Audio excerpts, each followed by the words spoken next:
Welcome back. Welcome to Sea Duckling Open number 138. As we are ready to jump into the middle of the series, unfortunately not the first game, but I am here with Stillmont. How are you, Stillmont? Hey, hello. How's it going? Everything is fine, right? Everything's fine. Stick asked the same question when I joined the call. I'm like, this is the one question you should not ask today. I know. I'm expecting the answer to be. No, I'm past that. I am currently at the level of just swear words. There's nothing else but swear words. Yes, we've had some technical difficulties. We still have technical difficulties, so the stream may not be perfect today. But here we are, and we are in our first series of the day. This is game 2. We are joining in here, as we see, on Pylon LE, in southeast corner of the map. All the way from the land of Hungary, but currently in Australia. Up 1 in this best of 3 series, our Red Terran. Give it up for the Pants of Battle! BattlePants! Hold on. Stick, prepare your ears. Yes? Yay! I have a backup fanfare. I thought I would have to do it manually for a second. So yeah, interesting things happening, but in the meantime, this is the opponent. It is the light blue Zerg player from the Void, coming from Latvia. It is Sugarcoat. And this is the second one, not the first one. oh yeah, true. No, this is just a Sugarcoat. This is the first one, clearly. No, is it? I mean, it just says Sugarcoat. Doesn't say the second. It doesn't say the Doesn't second. say. How can I maybe know? Maybe they came to an agreement for the use of the Sugarcoat franchise. Yes. Okay, so we have a proxy hatchery here. Yeah. BattlePants responding in kind with a bunker and the SCVs. This shouldn't be doing too much, but it is very, very annoying and does force a response that BattlePants really did not want to have at this point in the game. I would say I have not seen a proxy hatchery versus a Terran ever since Blisk played, probably. Ooh, the hatchery finishes. This is not going to... Yeah, no. Ah, remember Blisk? I remember Blisk. See, what Blisk would do, Blisk would also make queens out of this hatchery. Yes. And then slowly spread creep around the base. Yeah. Sugarcoat, this is a bit of a desperate move, I think. Yeah. Kind of I mean, Sugarcoat is actually getting a third base, so this is a weird macro build, where you sacrifice a hatchery at the start. I'm not sure what's going on here. Look at that. And enough creep. Do it again. Oh, I thought it was going to be like a Nevo chamber or it's something. The second hatchery. And the bunker is now empty, so there was nothing here to stop that from happening. It's actually a 5th hatchery, technically. Yeah, true. No, True would never do this. Ah, Hey, we did it, are you sure? Yay! I feel like he might. No, it just makes Zerglings. True. That's not... Why make Zerglings on this side of the map when you can make them on your side of the map?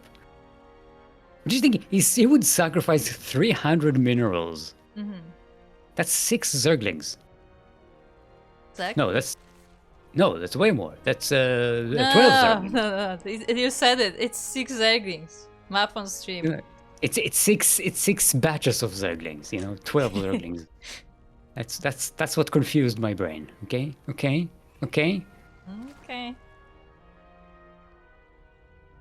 I can do math. Never map on stream. I always math on stream. Sometimes it actually works. Oh, looks like we will have interesting matchup as we have Roach Warren versus Blue Flame. Yeah, Blue Flame. Oh, was that a cancelled cyclone? Either it was cancelled or it popped out somewhere I couldn't see it. But It clicked away. Yeah. I think it popped out. I think this is the second one. think that's what was the one. Well, it's gonna be. There's no wait. There's no armory, so it's not gonna be Hellbats. Just pure mech, just pure Helion Cyclone with blue flame. Yes, it's what do you call it? McLaren. That's what You we call it. asking Right? me what your name for the thing is? Yes. Because everybody called it Ferrari mech, but we called it McLaren because it's also a pun, so it's great. Well, I don't think it works as well because McLaren isn't like as known Popular? a brand as It's known in the racing industry, in the racing sports, but it's not as popular as Ferrari. Ferrari is known way outside. Yeah. I mean, you say that, but like, I'm not interested in racing, and I've heard of it, but I've heard of it in the context of racing, where like Ferrari is just a brand you know. Yes. It's also a brand of like a famous supercar. Yeah, It's been famous exactly. for a long time. Okay, Flames are doing great. Blue Flames taking care of the Zerglings really well. And those are the big danger to the Cyclones. Because the Roaches are basically infinitely kiteable by the Cyclones.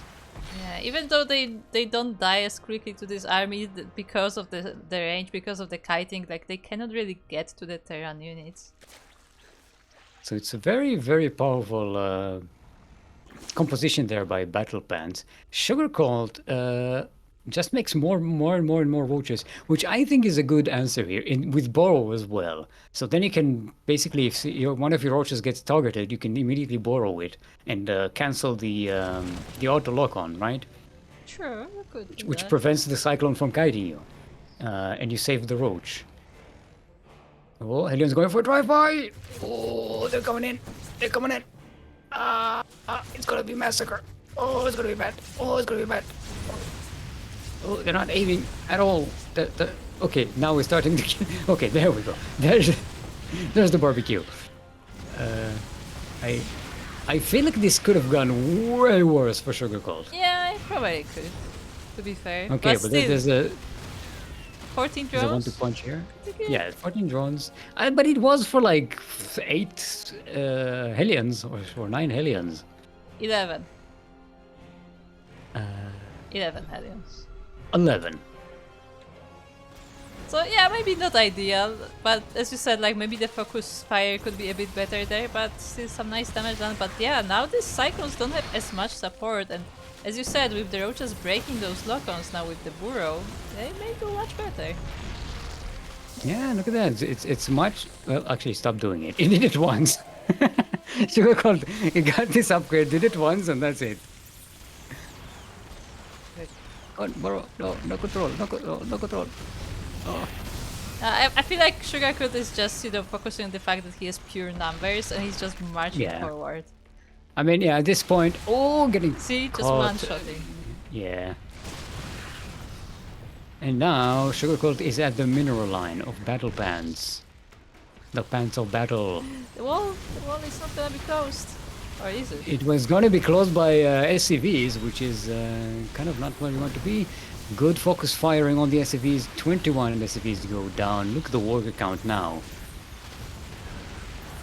They just added this stack on this ramp, but it looks like they will be able to go up. The Cyclone goes down. There are a few still left in the base. The SCVs are pulled off the line to help with this defense. And, I mean, the Roaches are falling down, but so much damage is being done. Now more SCVs are going to go down. The production is going to be in favor of BattlePants here. But Sugarcoat is marching more units across the map. I don't think they should go in here now that this battle is over. This is just sacrificing your last remaining units. I mean, you say that, but the last of the workers are going down. I mean, yeah, BattlePants has 0 workers right now, Exactly. so I guess Sugarcoat can just make any units and just send them across the map. There we go, Sugarcoat. Evens Nice up the score. series. We have ourselves our sideways 1-1. Indeed.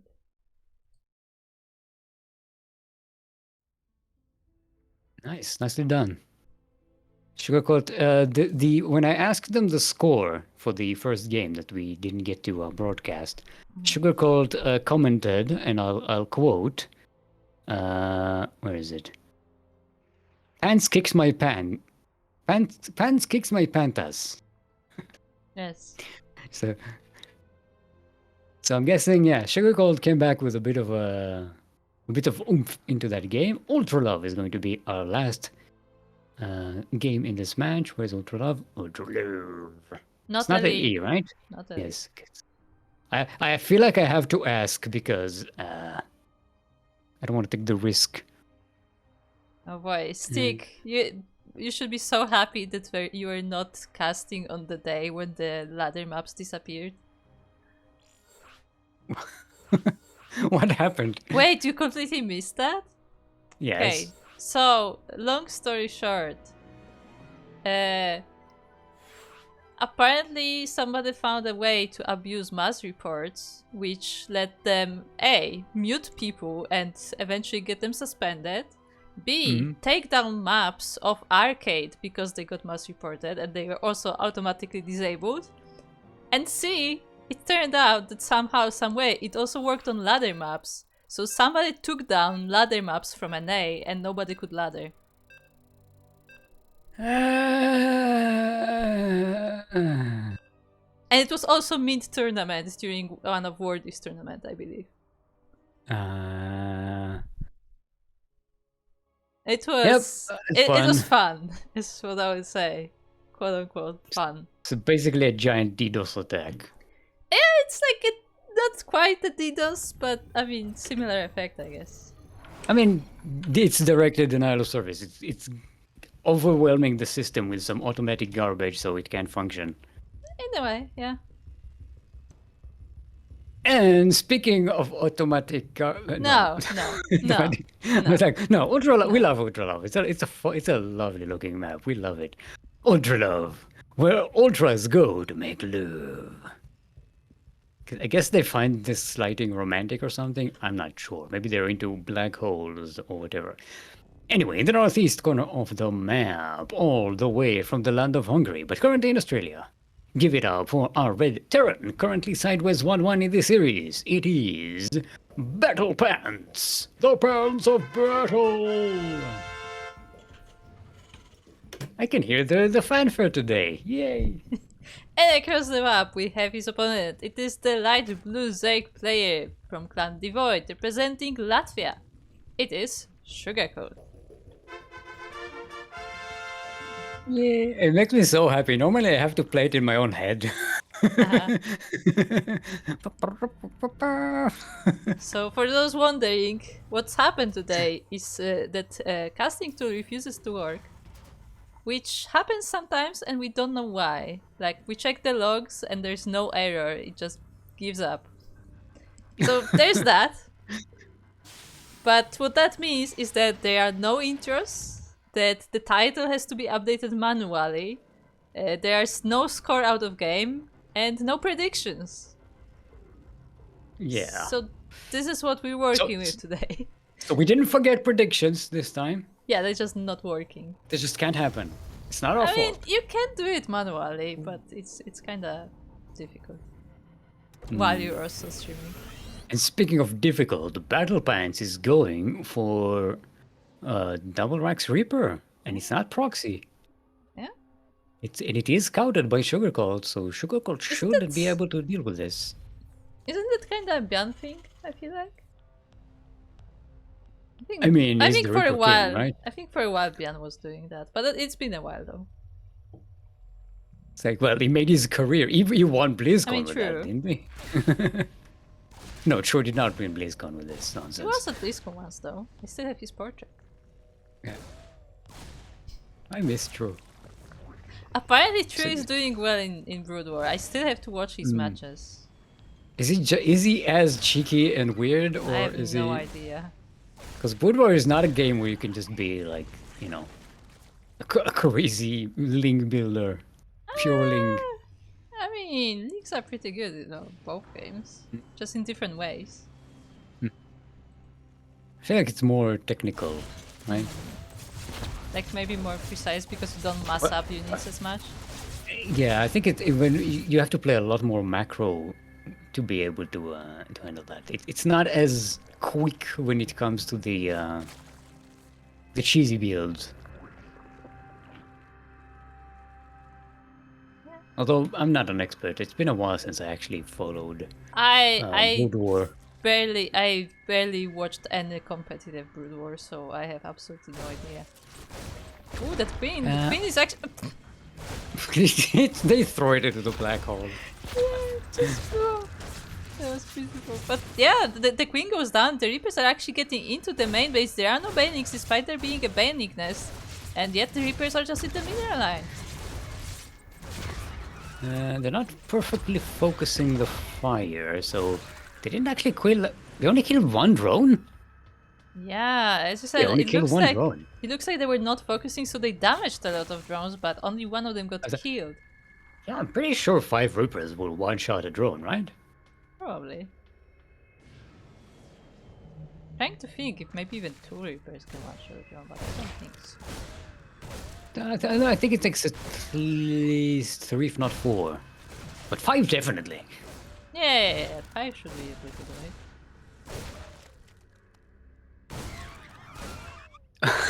This is crazy. The Ducklings are just slowly running away. Okay, there we go. Oh, now there they you have go. speed. Speed is done. Okay, this is like a Scooby-Doo thing where one group is chasing after the other, and then it's like, oh, and then they just go like running the other way. Yeah, and all of the Reapers get caught. Yeah. Well, the Armorines at home to defend though, so Zerglings will not be breaking this wall. Yeah, Steam is already halfway done. There's a factory and a starport as well. Medivac's on the way, so those won't be Medivac-less Marines. But that said, there are banelings being prepared, so this wall is in danger. But BattlePants recognizes this. He is reinforcing. Also droning up, so this is not going to be some kind of all-in here. Ooh, that's a lot of banelings in the wall! Not the civies! The civies and the Marines! Okay, a lot of the Marines do survive, enough I think to get a defense going, but 14 SCVs go down, and Sugarcoat actually saves some of the Zerglings, doesn't let them all die. And in the meantime, drones up, gets a lair. And expands. Gets a third base, so yeah, Sugarcoat is making up for the earlier, I wouldn't call it losses, but just because he's been making so many Zerglings, he wasn't able to focus on the economy, so now he has the time to do so. Well, I think he was more successful once he got rid of the Reapers. I think that was the turning point. Because they really didn't do the damage they were supposed to do. Still, 1 drone died this game, despite the early Reaper, despite 5 Reapers in the mineral line. That is 100% on BattlePants focus fire. Yeah. There's no skirting around it. Sorry, BattlePants, but you had all the advantages in your favor. But the focus fire is something you really need to work on. Well, but the Pants will have a chance to redeem himself, as he does send that double Medivac drop across the map, and because Sugarcoat was focusing on the macro, like there isn't as many units. There are a few banelings, but we have to remember those are speedless banelings still, so they won't be able to chase the Marines very effectively. Also, it's great timing for these Medivacs because combat shields and +1 weapons and armor are about to finish. And these Marines are going to be very beefy. They do get caught by this overlord here, so it's not going to be completely by surprise, but it's still a very powerful force, and Sugarcoat just doesn't have enough to deal with it. You can actually snipe all of these banelings. Yeah. It's a baneling speed is on the way, but it will be still a while before it's there. I want to say, I don't know how much I like just going for a frontal attack with this drop though. I feel like maybe it would do more damage if it just snuck from the side. But instead it looks like BattlePants is focusing more on the creep clearing and like control than anything. Well, I mean, that's mainly the point of this drop usually is to keep the Zerg on the defensive.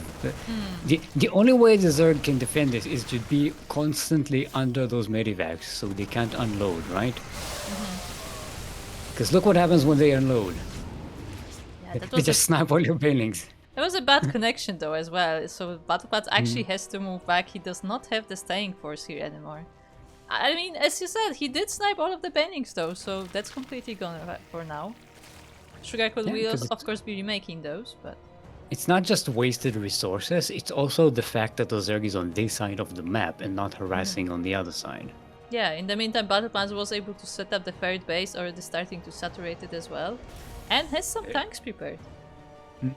Also, +1 vehicles, +2 armor and weapons for the Marines. This is going to be a very beefy Terran army. This medevac still keeping Sugarcoat on this side of the map and exposing those Infestors. Yes, I know names of things. I was about to call it a liberator for some reason. Yes, they are getting liberated of their free will. That is how far my brain went and why I couldn't speak. Because I was like, I started having a conversation with myself. Liberator? Really? This is what you give me? This. See, they are not infested by the Zerg. They are liberated from being a Terran. I started having a chiding conversation with my own brain, just going, really? This is what we're going with? It's like, you really have to get your notes in order. This is like, what happened? This time my brain is like sitting there with like a pile of papers, like, oh, everything is there. I dropped my notes and everything is now, it's not in order. I don't know what everything is. Fucking liberators. I wanted to call them liberators. Why? How? Look. Ravagers, maybe, okay. They both end with an R. Ooh, nice fungal. Oh, great connections there with the fungal and the speed banes on creep. Ooh, but at the same time, the other drop does deny this base. I'm not sure if this was a cancel. That was not a cancel, that was a kill. With a death. With death? Oh no. Yeah, I don't know. We've established that my brain is not up to speed on words today. These Marines are so long. they need some TLC. The medevacs are full of energy and there's like no healthcare going on. Oh, hello. I thought this was an SCV for a moment. I love this. Look at how clean they keep this place up. Huh? Yeah. I mean, that's why Ultra looks so good. Ultra love. Okay, no, can't do that joke. Can't do that joke either. Can't do that joke either. I have like three just jokes crossing off the list. Not this one. Also not this one. Mix Ultra love and cleaning the floor in your own head. See where it goes. Oh, no. Now it's your fault, not mine. Oh, this is smart. You said that this is my job here at the tower. What's your job? Your lookout. Okay. Oh, this is a lot of Marines coming though, and with tank support this time. Yeah. The tanks are no, the high ground tanks are not siege though. Oh, the bannings get to everything. There's still not enough though, and the ultralisks they still don't afford. Wait, do they have chitinous plating? They do have chitinous plating. They have chitinous plating. They don't have the speed, and they were a little bit stuck behind the rest of the army. Plus, there were tanks or the siege on the high ground up the ramp, so they were not able to get to it before like the rest of the army was completely gone. Also worth mentioning, BattlePants is way ahead in upgrades. And those Marines have so much DPS.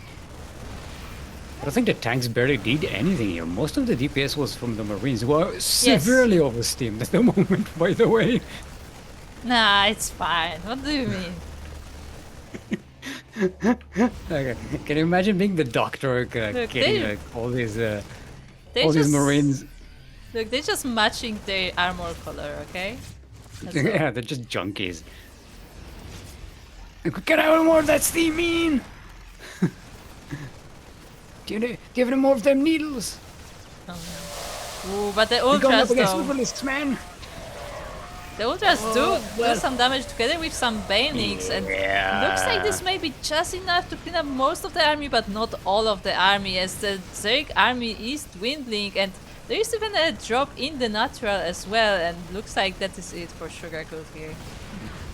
Look at the supply right now. Oh no, even after losing that entire army, BattlePants is still triple the army supply of Sugar Gold. Yeah, I mean, even if this army gets defeated, I'm sure there's another wave coming because the Terran production just keeps coming. That said, it looks like just barely Sugarcoat will be able to clean this up, but again, the reinforcements are already here. The problem is this, BattlePants is not splitting the Marines against the Ultralisks and usually doesn't kite them either. So Ultralisks, they're pretty good against Marines if they all bunch up, because they do a lot of AoE damage, but that doesn't matter.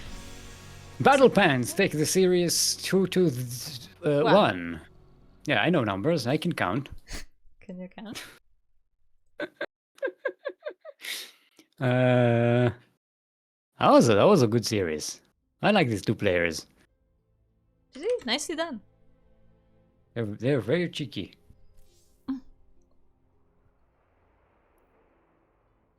Yeah, Sugar Gold wishing us a nice stream and casting session. Thank you. Thank you, Sugar Gold. Everything will go fine and there will be no problems. As BattlePants moves on to face Droptimus in round 2 of the thing, and now I'm going to have the correct server thingies because we're going to be SCA versus NA, so it's going to be West Oz West, right? Can I confirm? Can I concur? Yes. I don't see Droptimus in the thing though. Yeah, I'm sure that he was also watching, so we can give him a few minutes. Hey everyone, Stillmore just asks for TLC. ASL? What? TLC is tender love and care. It's not age, sex, length? What's I said location? It's not length. It's location. Age, sex, length. Oh my god. Like you really are going there, huh? Length is a lot more relevant information. In some context, I guess. God damn it, Steve. Well,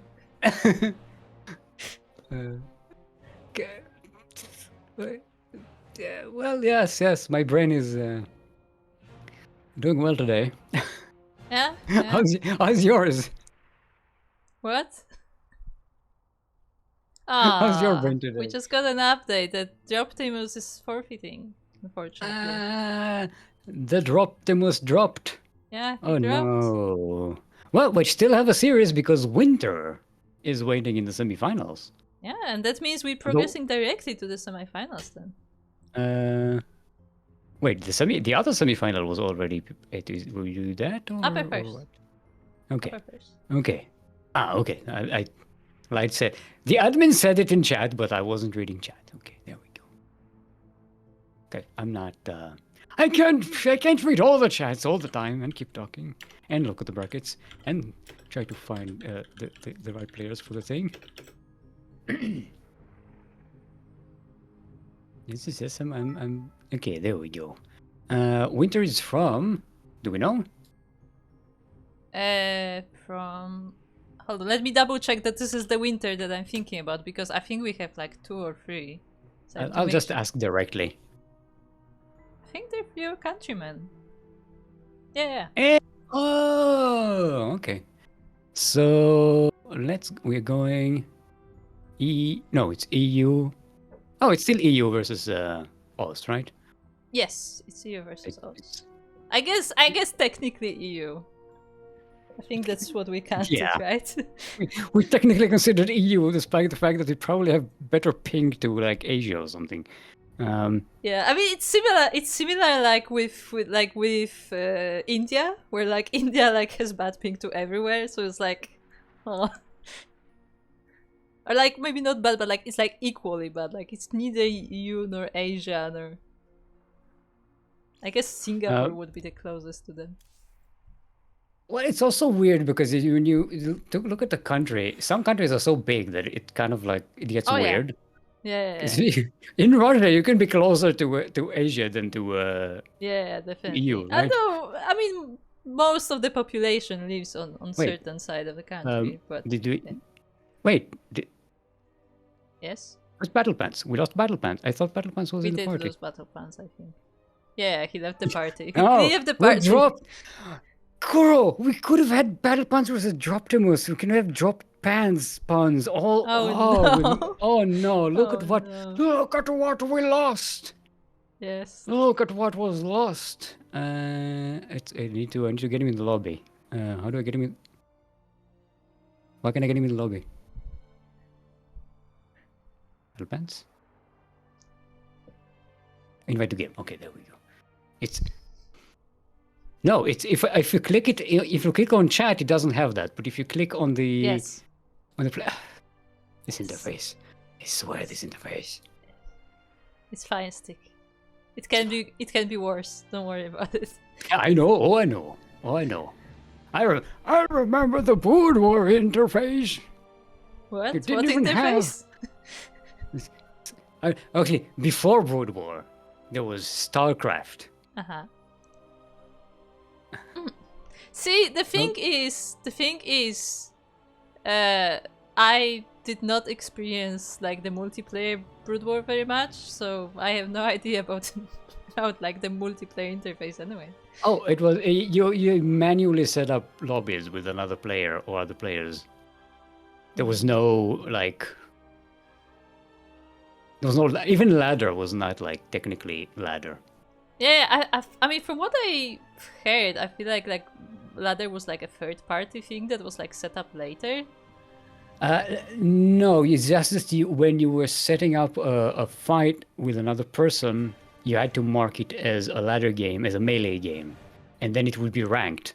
I think you said it as ranked, and then it would be ranked as a ladder game. Okay. But it wasn't like a, ladder start look for a match. You didn't have a button to do that. You had to manually go in chat and look for matches with people, or open up an open lobby and look for in the lobbies. And it was mate.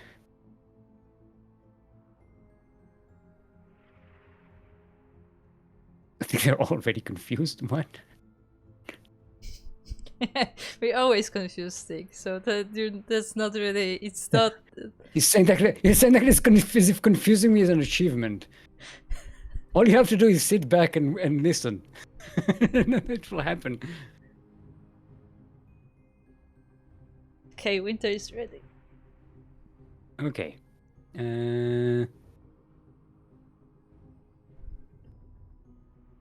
Let's double check with BattlePants.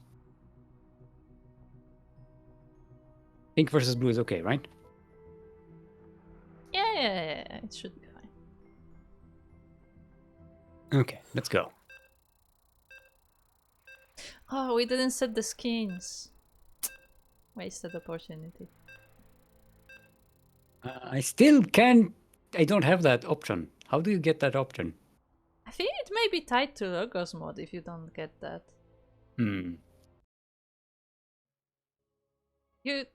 You do have access to the Logos mod or no? I don't. No, not on this computer. Ah, okay. It's been a long time since I was in charge of broadcasting on this. I forgot that you're on a new computer. New shiny setup. Yes. Anyway, speaking of new, we are on the last fantasy. The last one. The latest one. Not the final one. We're in the 3 o'clock. Wait, how's I need a clock. 3:30? 3:30. Yeah, 3:50. Yeah, something like that. 3:15 in the afternoon. Side of the map. Specific in the afternoon. Our pink Terran representing the Void. Give it up for WiNtR.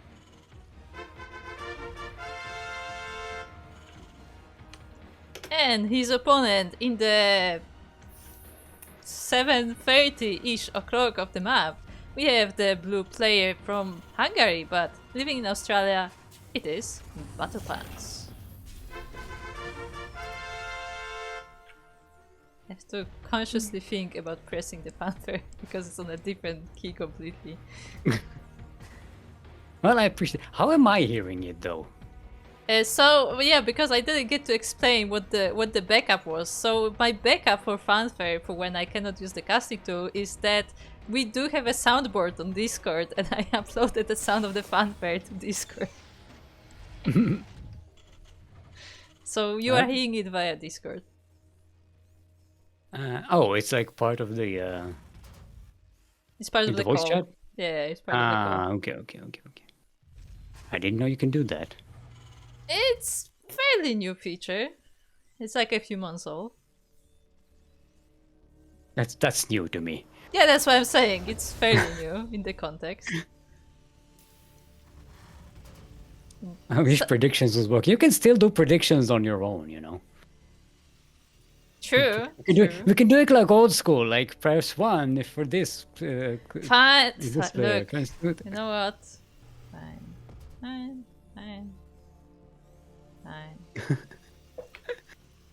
Hope you enjoy looking at the Terran base for a while. Okay. That's great animations that Terran has, by the way. The construction thing. No, yeah, I enjoy it, and Very, we got some interesting skins as well. And I like it's like buildings that kind of build themselves. They go with like thing. Hey, prediction. There you go. But yeah, what I wanted to say is that recently I've been seeing a lot of Byan on this map specifically. Like Byan is one of the few players who want to play this map. And what Byan does is instead of building like a normal Terran would, he just puts all his buildings on the back. So when somebody is scouting, like the probe or like the SCV comes up the ramp, they're like, oh, nobody's here, and they leave. And he's done it a few times already. That is cheeky. That is indeed cheeky. Yeah, it's a very Byan thing, and I love every time it happens. I wonder if we could just go and build like the wall on the other side of the map. That would be dedication. That would be dedication.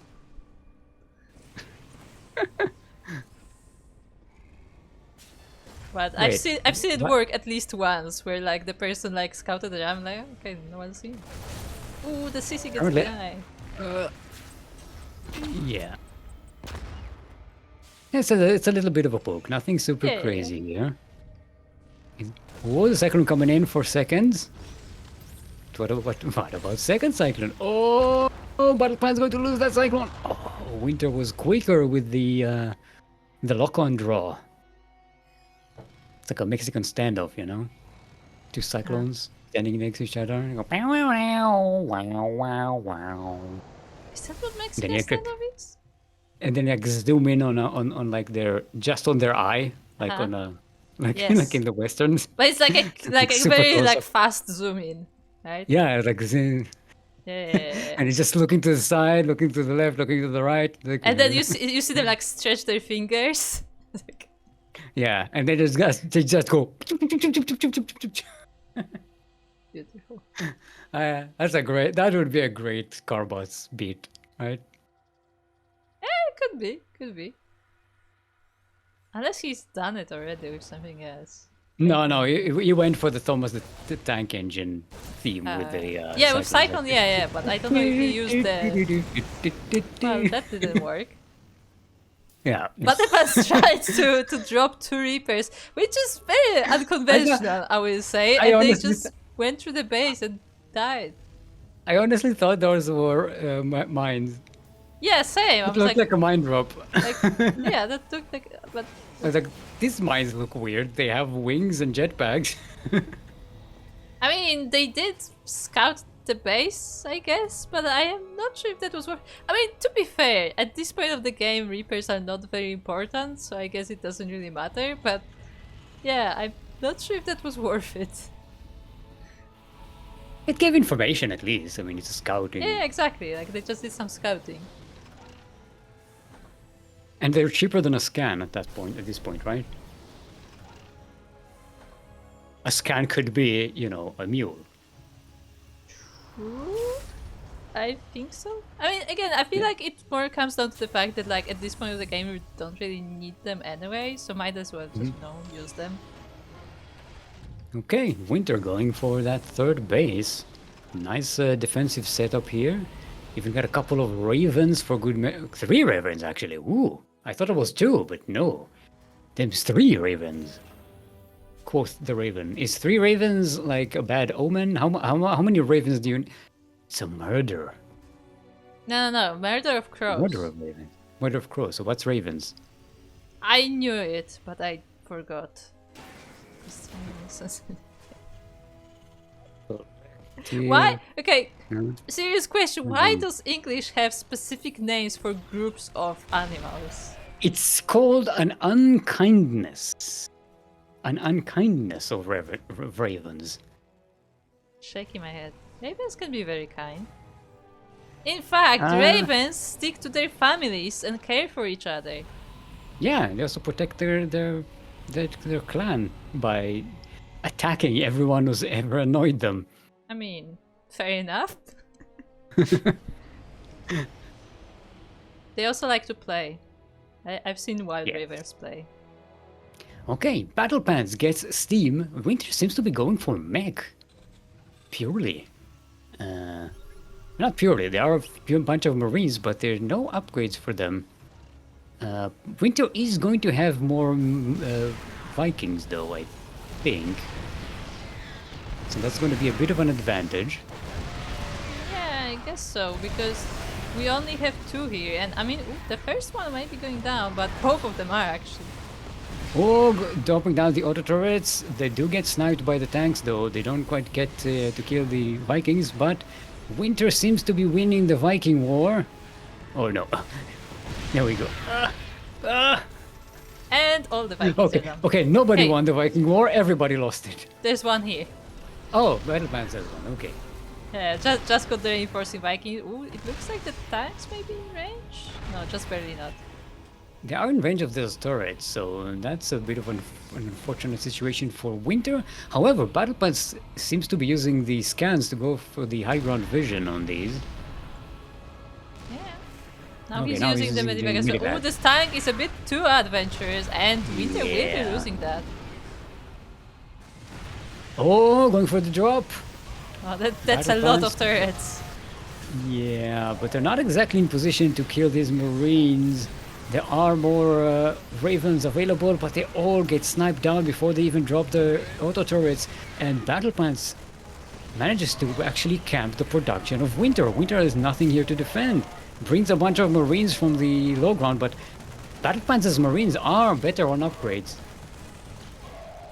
The Viking had to land to kill that last Marine. So all in all, pretty good drop, and there's another drop coming in. Yeah, there are more reinforcements production. coming for BattlePants, so even though he does leave those tanks a little bit, you know, without cover, like the reinforcements are helping secure them, and at the same time the Marines are able to do a lot of damage in the main base. But 3 tanks for WiNtR coming just at the same time. So there's too much for the Marines, that small amount of Marines of BattlePants to handle, especially with landed Vikings in the area. And BattlePants has to kind of back away. Now WiNtR has the Viking advantage.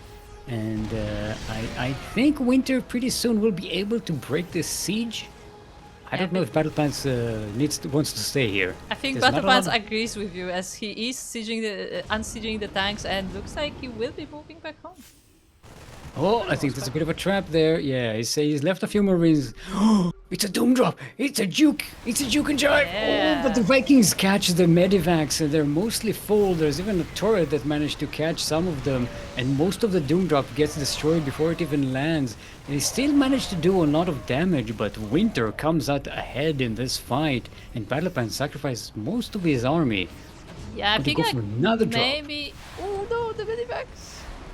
Right into the Vikings, man, Vikings, you gotta win the Vikings war. It all starts, the whole TVT starts with winning the Viking war. Yeah, I feel like another thing is also that maybe BattlePants should have waited like a second or two more, because I feel like the army of winter was just too close and was able to easily maneuver back. Because you're right, that was a really nice like juke to like pretend that he's moving back home, but then he dives in. But I feel like it was a little bit too soon, and the army just got back in time.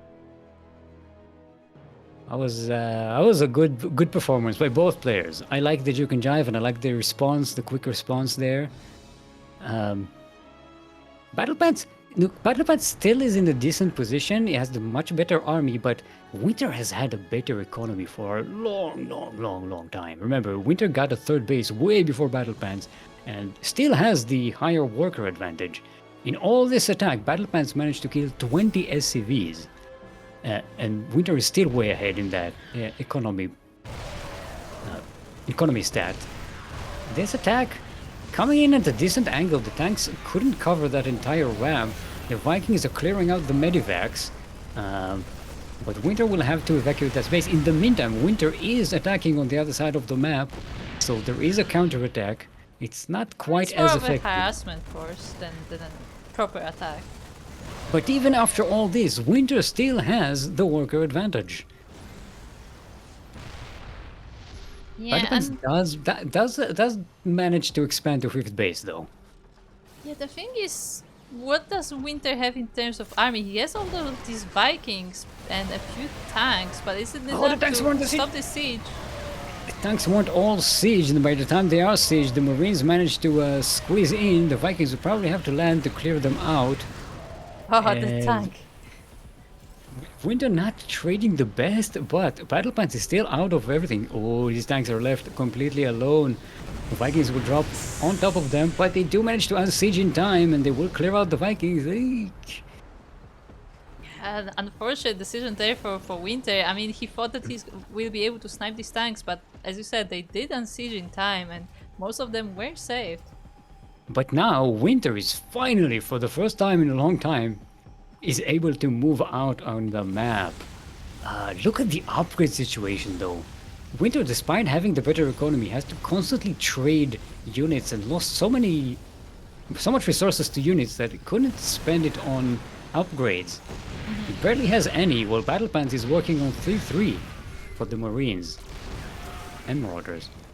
Going around the Liberators, trying to catch the army from behind, but the Anions are there to deal with the bio, and they deal with Marines so easily. Tanks are coming in to the high ground to siege. They are protected by the Liberators. I like that move. Yeah, no Medivacs will be safe either. The two Vikings are controlling the sky. Well, 3 Vikings now are controlling the skies. 4 Vikings! Oh boy. And I mean, BattlePants has no air of his own. He's working on Medivacs to support this bio army, but there are no Vikings whatsoever. It's only the Marines that are controlling that Viking population at all. And WiNTR is building 6 more Vikings to replace these, even if they go down. So... Oh, BattlePants takes the opportunity, but there's high ground vision, and the tanks manage to destroy a lot of these Marines, in fact all of them. There's not a lot of backup to these tanks now, but who needs backup when you have a lot of tanks? There are Vikings though. Ooh, one Viking drops on top of the tank, but there was another tank to destroy it. They do back each other up. Well, the Vikings are going hunting though. I think WiNTR realizes that there's not a lot of anti-air, and he just goes to try and catch the Medivacs. Oh, leapfrogging the tanks forward. Gonna catch this tank pretty easily. That's a brave Liberator there. Yeah. Yeah, it wasn't close enough to the tanks to be protected from the bio on the ground. But now, look at how many Vikings!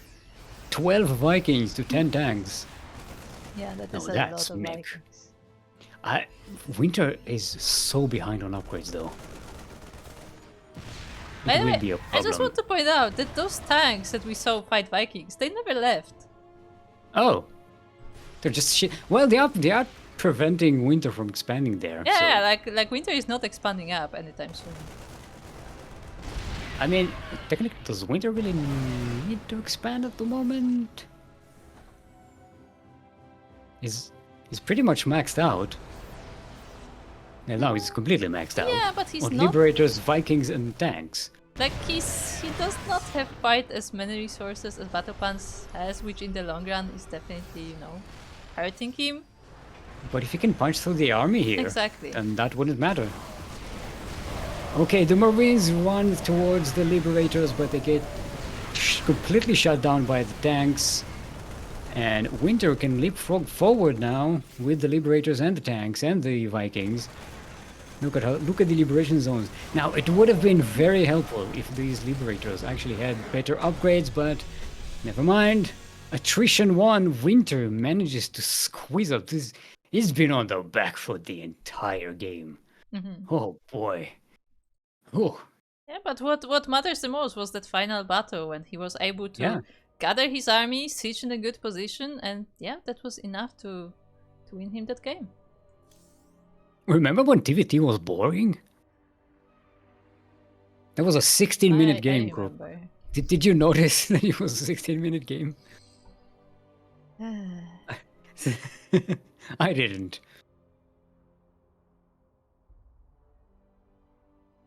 Next map, victim map. Silmold is an old Egon Statman. What? Do you know who Statman is? Yeah, it's the annoying guy from that planet who starts to talk to the planet. Gets high on Vespin gas. That's not where he's from, but sure, yes. Torches is the That's where he's on. At some point, yes. After the events of the campaign, that's where he ends up, yes. Okay, I have to go and check the thing again. West Central West, okay. Okay. I can't keep the server thing in my memory. I always just look it up. That's why it's written down. Okay, let's see if everybody's prepared to go all the way. Wait, but why am I Egon Statman?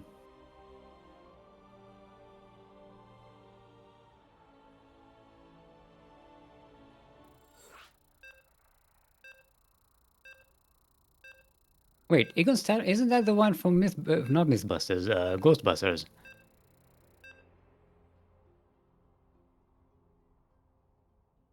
Cool, are you muted again? Look, do you seriously think I know the names of characters of Ghostbusters?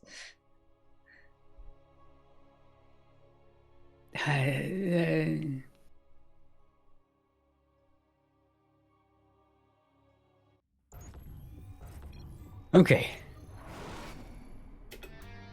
Oh, I had to drink some water because I'm getting things are getting rough out here. Anyway, we are on Torches LE. We're in the northeast corner of the map, currently up 1 in this best of 3 semi-final match. It is our pink Terran representing the Void. Give it up for WiNtR.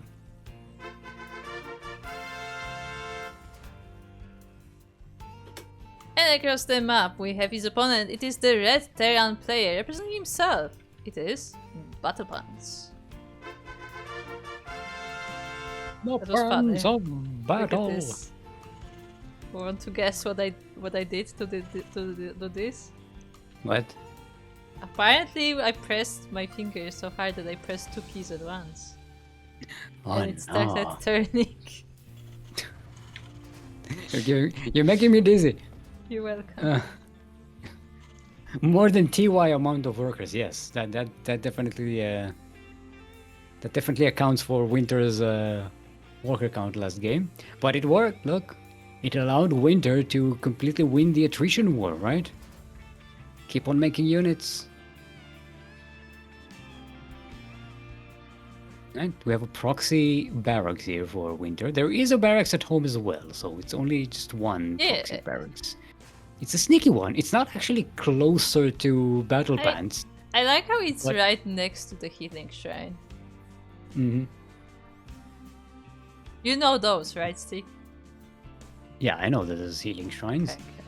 I know no one uses them except like maybe one player in a. Well, no, we've had a few players use them. 10.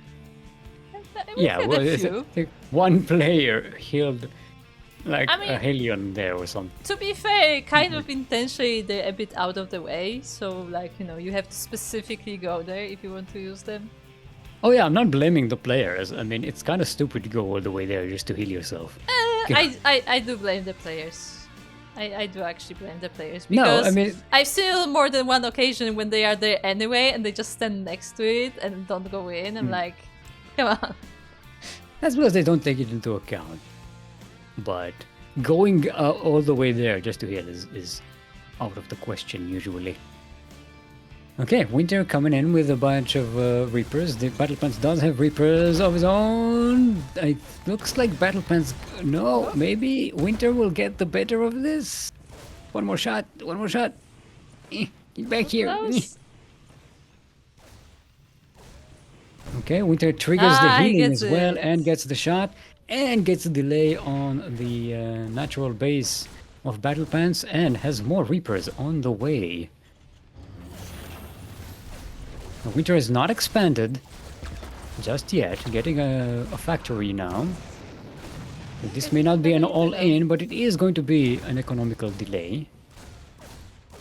I mean, so far WiNtR is successfully sniping all the Reapers of BattlePants, but with this Cyclone out, this should be the end of this aggression still. For an early game, that's really nice beginning. 4 CVs down and that big delay on the command center, pretty nice. Yes, yes. It is pretty good. A big delay, killing a bunch of workers, killing the Reapers of BattlePants so they can't be on the other side of the map. No scouting, no nonsense. And WiNtR is floating that barracks and getting a Cyclone. So I'm guessing mech again.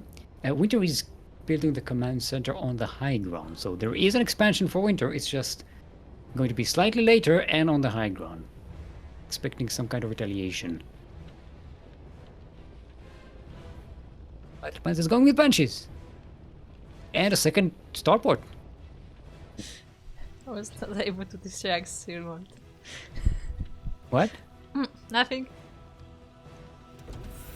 What did you show? I was looking at the build order. I wasn't paying attention to what was on the screen. No, I was checking how long it will take before you will get concerned. What am I looking at? Because I'm just staying intently at the building. Okay. No, I was busy. See, Stick filling was in. focused. I was busy He filling the passed the silence. test. He passed the test. He was focused. I didn't pass the test. I completely didn't know the test was happening. I didn't show Yeah, up to the It's test. the test. Okay. Barracks gets a full scout. Sees the two the starports is what I meant to say. Not stargates, the other ones. Oh boy. WiNtR marching out across the map. It is going to be a bunch of Marines with the Cyclones. So far, not committing to mech or bio. Vikings do land, so they offer a bunch of extra DPS, but they get sniped by the Cyclones. Because as we've Yeah. learned, you want to start with more Vikings. That's how TVT is being won. WiNtR forced to use the scan here for the Banshees, but he's not able to take them down actually, and they go out of the scout range. Everything gets picked up by the Medivacs, which the Banshees cannot attack for some reason. I wonder if they can bump them, right? I was gonna say, what do you want them to do? Ram into them? Yes, why not? Why not?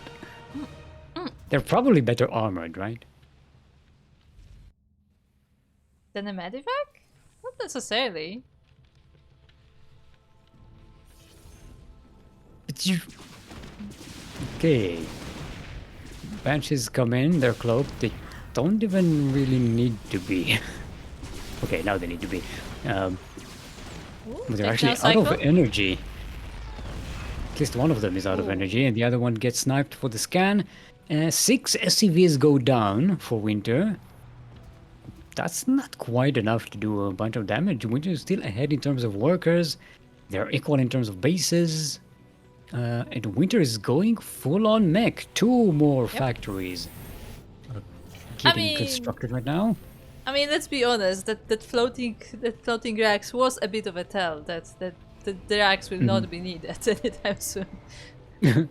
Well, why not throw the other axe? There's still another one. Yeah, we need one to build more factories.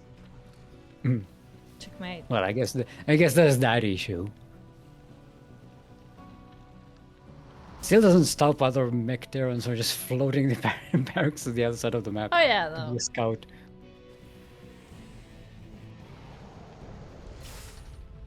Okay.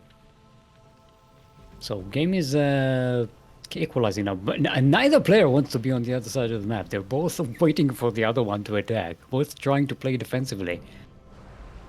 BattlePants building a big pile of Vikings right now, has some tanks, even a couple of Banshees. Not done with the Banshee play here. They even get hyperspeed rotors,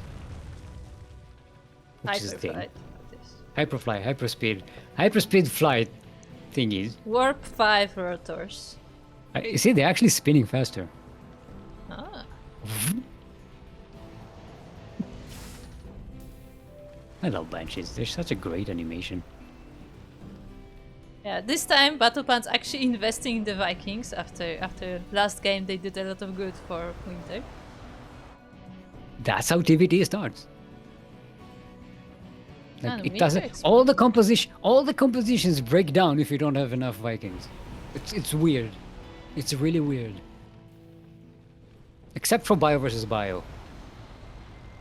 But the Vikings alone cannot really do much good.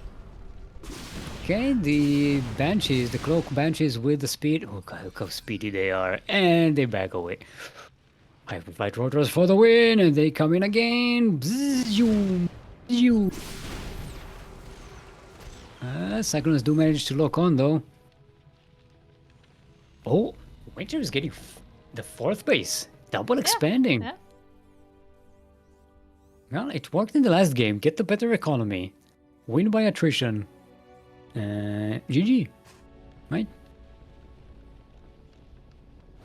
I always say I can get over the fact that the Hyperflight rotor Banshees have like fire coming out of them.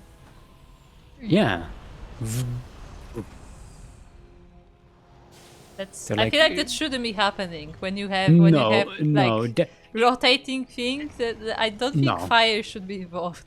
And definitely not coming out the direction they're coming out of. Because it's coming out of the back, but the rotors are blowing air downwards, right? Yeah, yeah. If fire is coming out of your rotors, you should probably get it checked. You know. It's okay. They're space rotors. Ah, okay.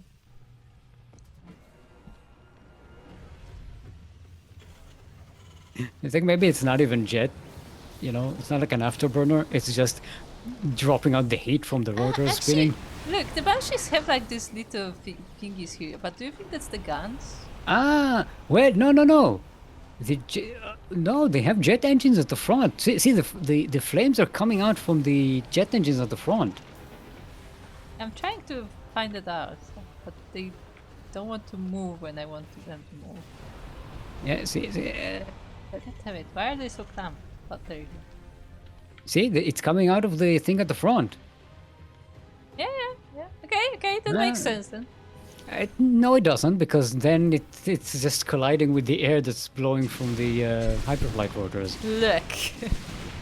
It's causing massive turbulence. It's kind of really bad, I think.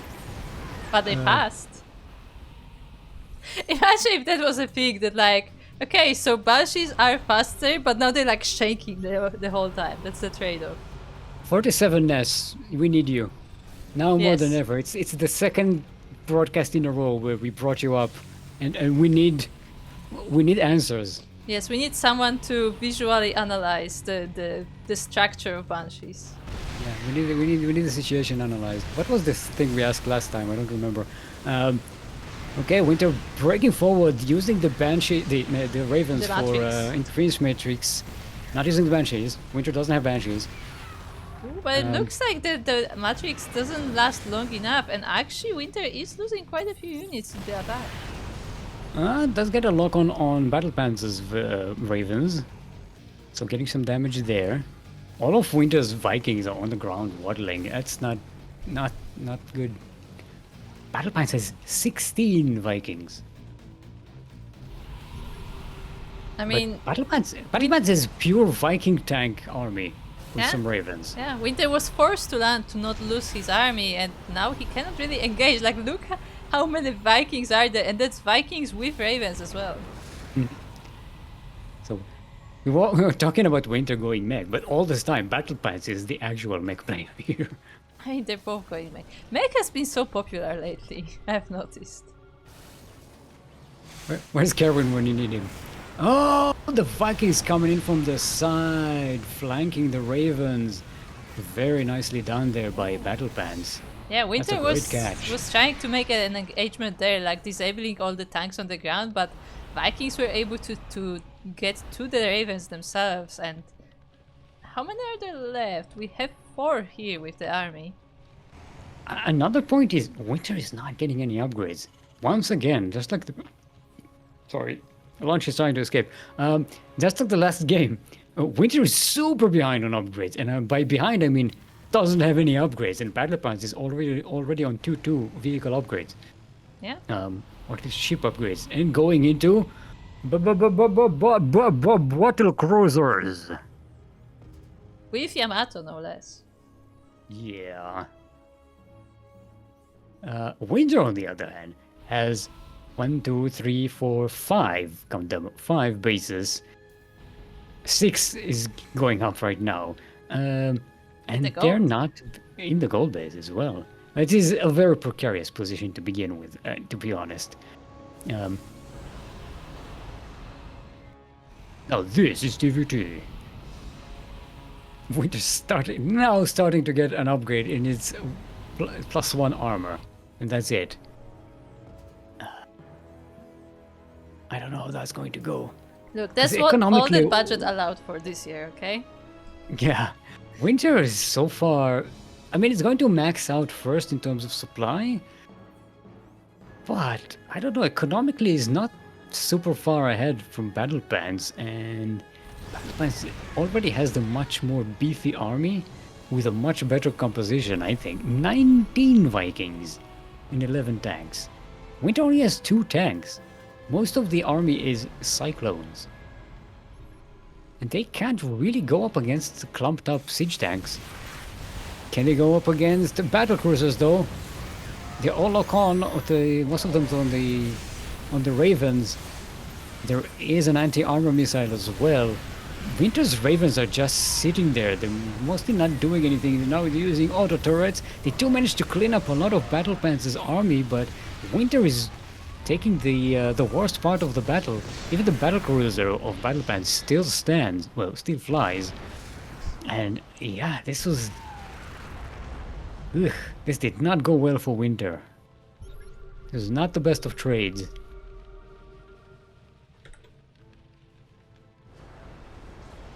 Lost most of the Cyclones and the Ravens. 11 Vikings as well? Yeah. No, actually, wait. 4 Vikings. You can count. Nah, look, but I would say the battle report is a little confusing because it shows the players the other way than the units lost. So my brain has to adjust. Because of course it would. Because the battle report shows the units killed by the player. So like it's the other way. That's interesting, Gus. Yeah. So you really, because it's supposed to be for the other side, right? Yeah. But I mean, there is like a I hole said- in the middle, so might as well.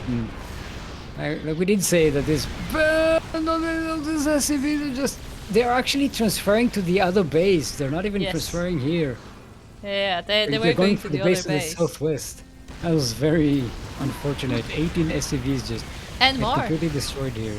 But I feel like at this point, BattlePass should wonder why are all these SCVs going directly into the tank fire? I don't know if BattlePants was even paying attention to what was going on here. Probably busy making more battle cruisers. making them 3 at a time now. Yeah, I don't think he is aware, but he sees more SCVs coming. And I mean, And- this is getting and WiNTR suspicious. WiNTR is still not getting any upgrades. Yeah, he's focusing mostly on the army itself, I guess.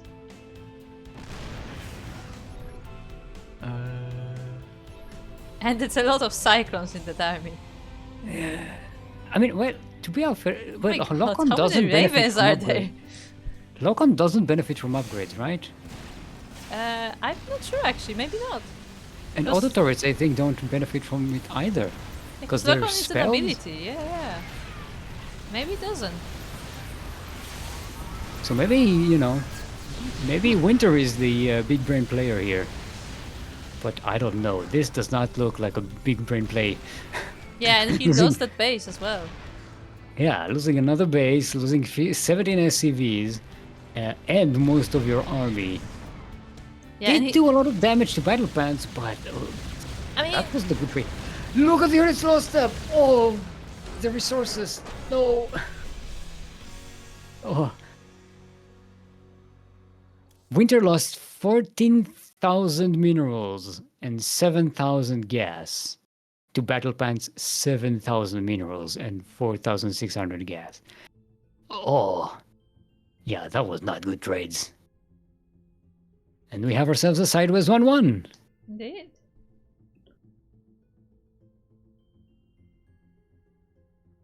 That was, yeah,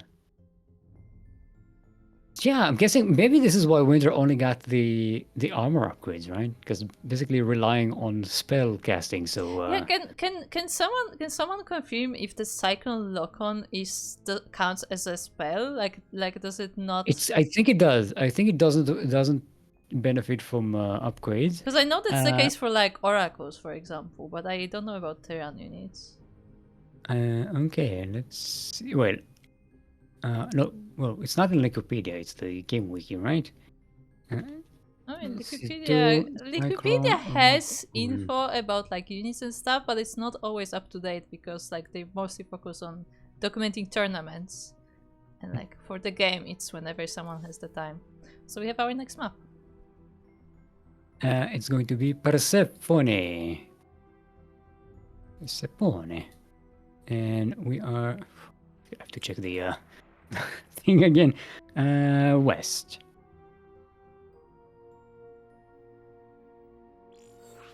That's the server.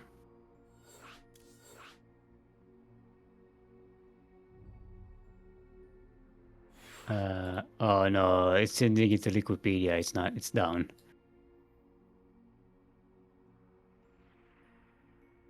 Okay, see if everybody's prepared.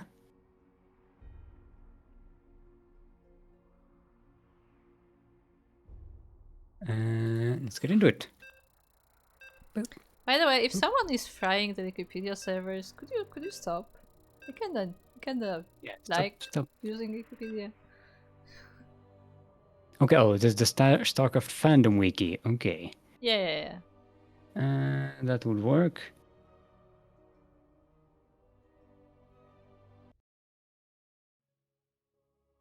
Let's see, damage.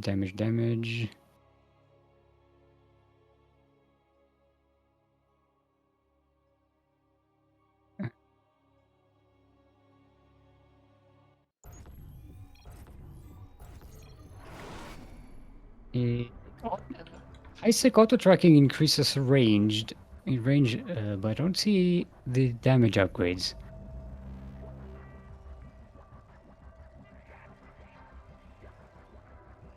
Okay, chat, you have a mission. You have to go to unit tester and find out if upgrades apply to lock on cyclones.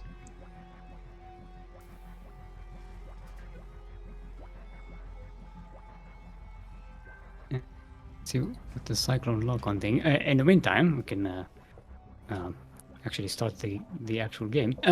We are on Persephone, yes, in the northwest corner of the map. Currently sideways 1-1 in this best of 3 semi-final, representing the Void. It is our big Terran. Give it up for WiNTR. Oh, hold on. I forgot that I have to press a different button. And on the bottom side of the map we have his opponent. It is the red Terran player. It is BattlePants.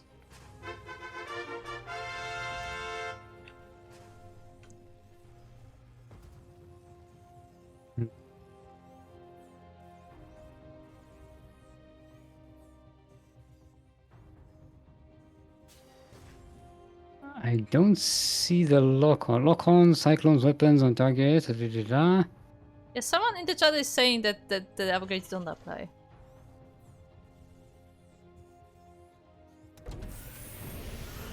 Where does it show the dealing 400 damage for 14 seconds? Doesn't show any benefit from upgrades. The regular attack definitely is affected. Thank you for your service, Libre.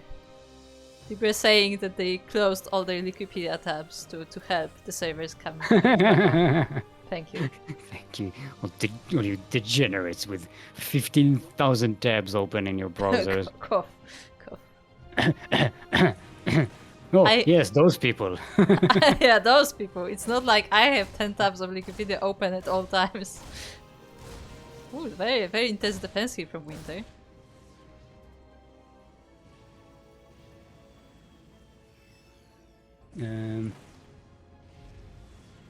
Yeah, I don't think auto turret benefits from.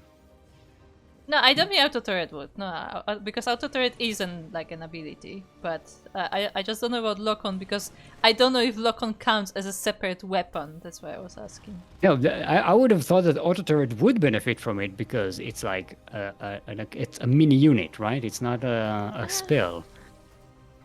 The creating it is a spell, but once it's created, it's like its own specific unit. I guess you're right, because I'm pretty sure that, like, for example, I think melee upgrades apply to Broodlings. Mm-hmm. I think that's how it works, so... Yeah. But yeah, I don't think either does. Yeah, so, you know, maybe WiNtR has the better information here. Yeah, I mean, if you're gonna go for, like, the ability kind of units, then I guess it makes some sense. Although I would argue armor could still be useful.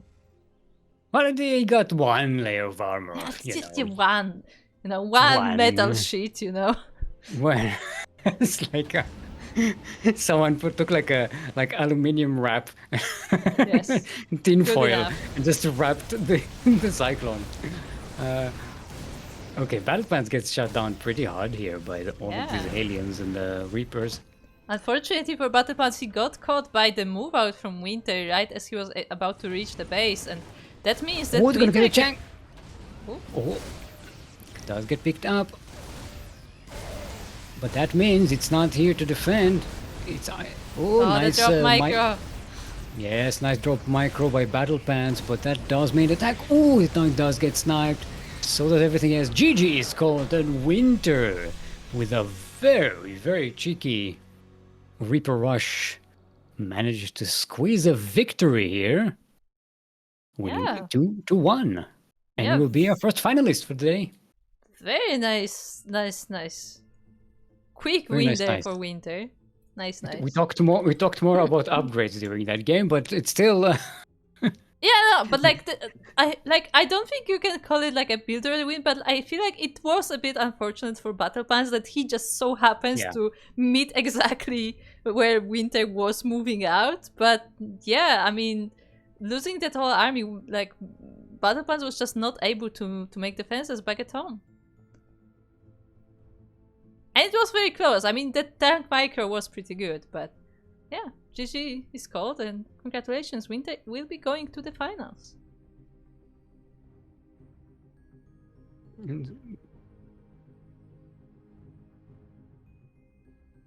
I'm asking.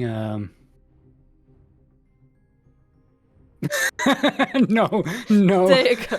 Just forgot. So Steven was asking if WiNtR intentionally didn't get upgrades because of using abilities, and WiNtR's like, nah, I just forgot. I thought you were big brain. God damn it. Oh, brain for the win. Oh, good God. Hold on. Okay, so I need to go for. Why is my snipping tool being such an ass? Oh. Oh yeah, remember how they keep telling you that snipping tool will stop working and then it just keeps working? Oh, do you know what it does now? It automatically defaults to video capture. What now? It automatically defaults to video capture. It can capture it as like a GIF or something. Why? It's very annoying. It's very annoying. What? And I not only understand. that, not only that, to switch, you have to click on the icon. But if you click on the icon that set it to still image, it can just as well switch back. It's a toggle, not a. It's very annoying. Why is that a thing? I don't know. Like, I understand in the era of TikTok where everything has to be a short video, but... No, look, I appreciate the ability to make like a GIF out of something. That could actually be very, very useful, especially if like you want to edit something to in videos and stuff. That can be a great addition. But make the interface like normal. People don't change the base default way it works. It's very annoying. Yeah, especially because I specifically use the snipping tool to like quickly take a screenshot of like a piece of screen and just like send Yeah, somewhere. so now you have to have an extra click to do that. Yeah. Also, I think we will be going to we're- Europe. Yeah, that's why I can't find the players while we're talking. I was like, where are they? Oh, probably in Europe. Okay, let's go to EU, see what's going on. So hold on, pretty place here.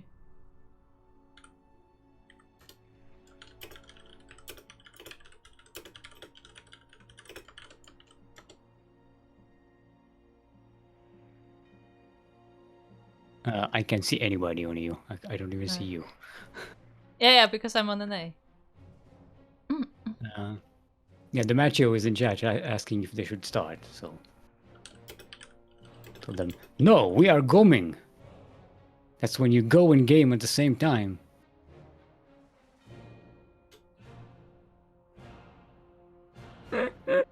I'm doing my own Koro face to myself. Yeah, no. Okay. Yeah. I'm owning it. I'm going. Don't say that again out loud. What? We're going. It's like going and gaming at the same time. Like you're not sitting around gaming all day. You're a go-getter. Okay, we are missing Leonardo.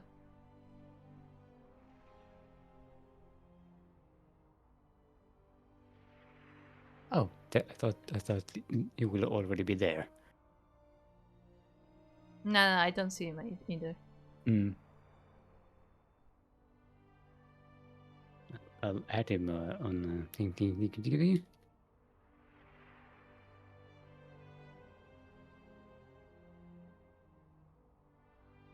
Anyway,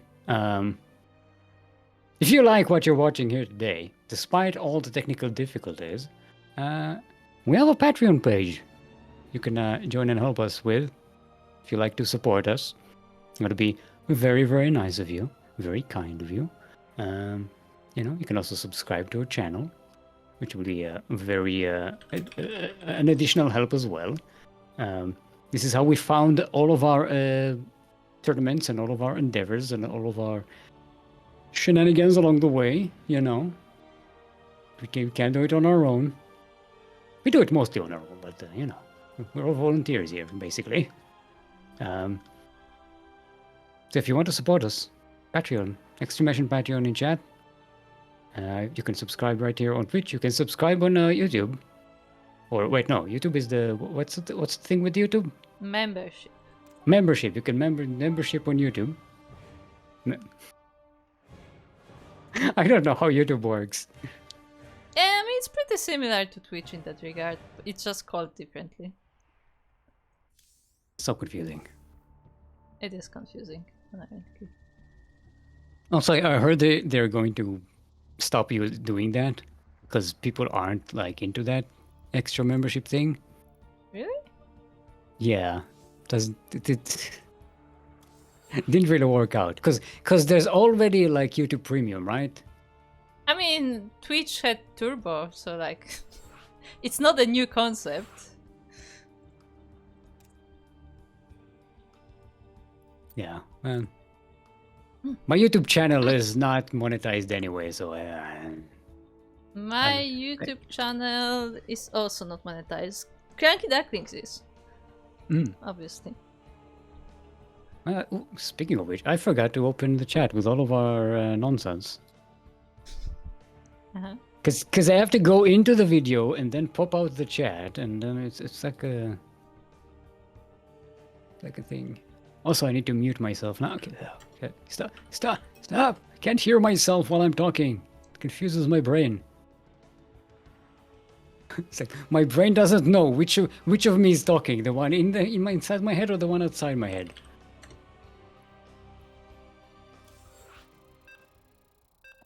Hebrew won 30 points for betting on WiNtR.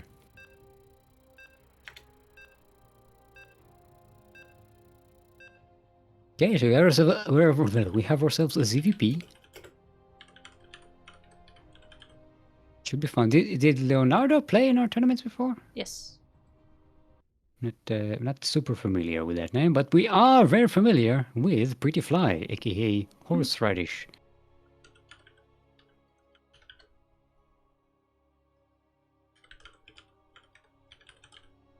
This is where I normally exclaim on how many times someone has won our tournaments, but I can't because Wikipedia is down and my brain doesn't retain that information automatically. I mean, if I wanted to, I could probably look it up. Don't. But... You have enough to do. It's fine. Look, I have... Okay, just so you know, all the tournament data is in a spreadsheet somewhere. Like, you ask for it, I'm sure it's there. We just don't know where it is. Yeah, I just have to like sift through like 50 different spreadsheets, but I'm sure it's somewhere. Anyway, speaking of being somewhere, we are on Last Fantasy LE. We're in the 11:30 o'clock position. It is our green Zerg representing Decima Esports. Is that it? I don't know if that's still the clan. I think that's this looks like a different thing. I think it might have switched since. I'm not sure. It's HA? It's so it's XA. XA? No, but on the icon it's X. It looks like an H from. Yeah, because it has like the cat. Yeah, because it is an X. It's representing Zar like pizza. It is our green Zerg. Give it up for Leonardo.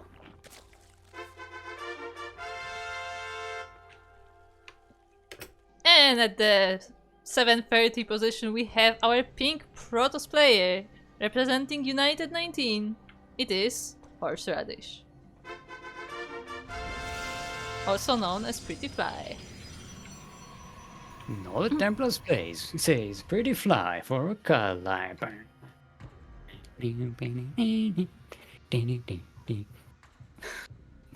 Sorry. That song comes into my head every time I see the name. Every time I see the name, that song pops in my head. I mean, fair.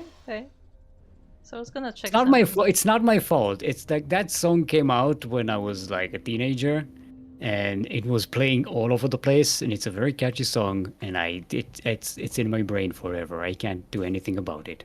See. Also, there was a weird Al parody version, which is great. Yes, so. I was gonna say that's the version I know more than the original, actually. No, it is Decima Esports. That's what I was looking up. XA is Decima Esports. Decima? Decima. Why XA, because X is 10 in Roman numerals. What do I A? That's what I was about to ask. Maybe it's Decim A. Decim is like the X is short for decim, and then there's an A at the end. That could be that's actually pretty cool. I mean, 10 is deca, but maybe decim is like another, one of the. I'm not a linguist. Leave me alone. That gets to drums. I think that's dealt with. I abandoned that thought mid-sentence. and just decided. Yeah, and I also just let you linger. And it's like, yeah, figure it out. I'm not helping. Yeah, I realized there's no help coming from your end, and there's nothing for me to do with it. Just abandon the whole situation. It's like you have to learn when to give up. Just GG and go for the next one. I typed GG on that anecdote. Ah, that adept still alive. Yeah, the second one, I believe. Mm-hmm. But Leonardo gets away with getting a third base and a lair now. Okay. Getting that evil chamber, I'm guessing Roches? Oh, it's gonna be late. I mean, I don't know. You typically don't get the evo so early. Yeah, I was gonna say, and it looks like it will be for seconds. I mean, it still could be like like Link Roach, Link Ravager, or something. Mm-hmm. Ooh, there's no spores here. But there are a couple of queens, and they do manage to get the Oracle. It does kill a queen, though. That's a pretty good catch. Losing the Oracle, though, for that is not the best. Yeah, probably not ideal. This adept oh, I can take care of one Zergling. Yeah, what is this one Zergling doing here? Uh-oh. I mean, this is like the cinematic in the first Wings of Liberty. No, actually, one in Brood War. Yeah, when the two like what is that, Sarge? Where is that, Sarge? Oh, it's a Zerg. It's a small type of Zerg. Zergling, that small Zerg. What is he doing all the way out here? Oh shit. Yeah, that is one of those cinematics. It's just burned into my memory, especially watching it as an 8-year-old. Mm-hmm. I mean, for the time, it was Blizzard were always good with cinematics. Yeah. At the time, even with the limited technology, they always managed to get like a lot of very dramatic, good stuff out of their cutscenes. Wood War cutscenes were phenomenal. Yeah. We got that whole alien themed one with the when they destroy the science ship. That was a fantastic one. That one actually scared me as a kid, I remember. Yeah, it was very, very alien. Very aliens, actually. More the second one. Very good one. You have I like the one with the limping Dragoon? Dragoon, yeah. Yeah, it had like a leg cut off or something. Yeah, it's like just like limping around and like kill it, and then just blow it up, and they're like woo, we killed it, and then like, oh, there's an entire army of Protoss just decloaking now, and like, uh-oh. You know what? I didn't feel bad for them. Yeah, I don't know. I didn't like them. Go Protoss. How dare you say that? You're a Zerg. Yeah, but I think in that is actually in Brood War I was Protoss. That is true. In Brood War I played Protoss. Except I always liked Zerglings. They're cute. Yeah. Now one Hydraulics like, oh, there's a force field. Oh, I'll go around. I mean, yeah, you could do what you got to do. As we were reminiscing about Brood War, we have a Link Hydra composition coming up. Sending a Void Ray against Hydras is not the best of ideas. The Void Ray is now dead. Oh, Ducklings coming in for us round, but there's too much here. They can't quite get it. Yeah, and also the Stalker is just snuggling to the wall. Nice using the position. Yeah, it's a very good position. Luckily, that position is a little precarious because there are a lot of speed zones around it, so the Zerglings could very easily surround you in that area, even without creep. Yeah, definitely. I like the Ling Hydra composition. Very good. How are we doing on upgrades? So we got +1 upgrades for Leonardo. And the well-hydrated Hydralisks, they have movement speed and range upgrade. Catching that observer is also nice. The War Prism, it's very dangerous. There are speed zones. The Hydralisks are much speedier here. Yeah, but they cannot reach quite far enough, and they are going across the map. They're actually ignoring the War Priest completely now. What do we have back at home? We have a lot of Zealots, we have a lot of Stalkers, but that's about it. It's just Gateway Army. Storm is on the way. The Zealots do have charge, and they do have +1 weapons. Stalkers have blink, for what it's worth. I don't know. Well, they're not in position anyway. The wall is not technically precisely a wall, but there is a cannon here to defend and a shield battery. So it's not quite broken. Leonardo cycles into the third base, manages to kill a whole bunch of probes, but all of these Zerglings will get killed. I think that was worth it, you know? It's a late run by. You expect to lose those Zerglings, and killing 13 probes is fantastic.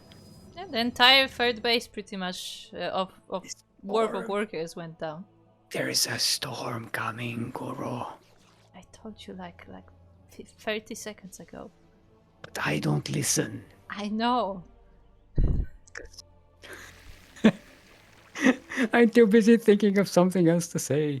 I know it's impolite. You don't listen, and my brain is like so like non-functional today that when you said the Stalkers have blink, I was like, wait, I just don't have blink. Like, wait, he said Stalkers. At least he didn't. At least he didn't call an infestor liberator. True. Well, I didn't either. To be fair, my brain did. I stopped it. I stopped it right there. I didn't let that out. Oh, but the storm! Speaking of letting things out, the storm is very good against the squishy Ling Hydra. Yeah, definitely. I mean, it does land on the Zerglings and does deal with a big amount of them, but the Hydra still stands for the time being. That was a big red stain there. Yeah. The Ravagers, the Lurkers. Close enough. The Lurkers don't quite get dug in time, but some of them do manage to still defend here. Prettyfly might try to circle around to that whatever that base is in the north. In the meantime, Leonardo is attacking on the other side of the map, forcing a recall. I don't know if that recall wasn't a bit of an overreaction, because it didn't look like that many Zerglings, and now the army is split in half. We have an Archon here, we have some High Templars as well with Storm. But I don't know, there's not a lot of storms here, there's barely any energy. I don't know if there's even one storm. Surround? Oh, the Warp Prism goes down! Great surround there by Leonardo. The Zerglings do manage to get into the Stalkers, and the Hydralisks are surrounding everything. The Stalkers manage to blink away and just about survive, but that is a very weak army compared to what Leonardo has. The Stalkers that were recalled earlier do circle to the west base of Leonardo here. So Leonardo losing quite a few bases here. Not the best of situations.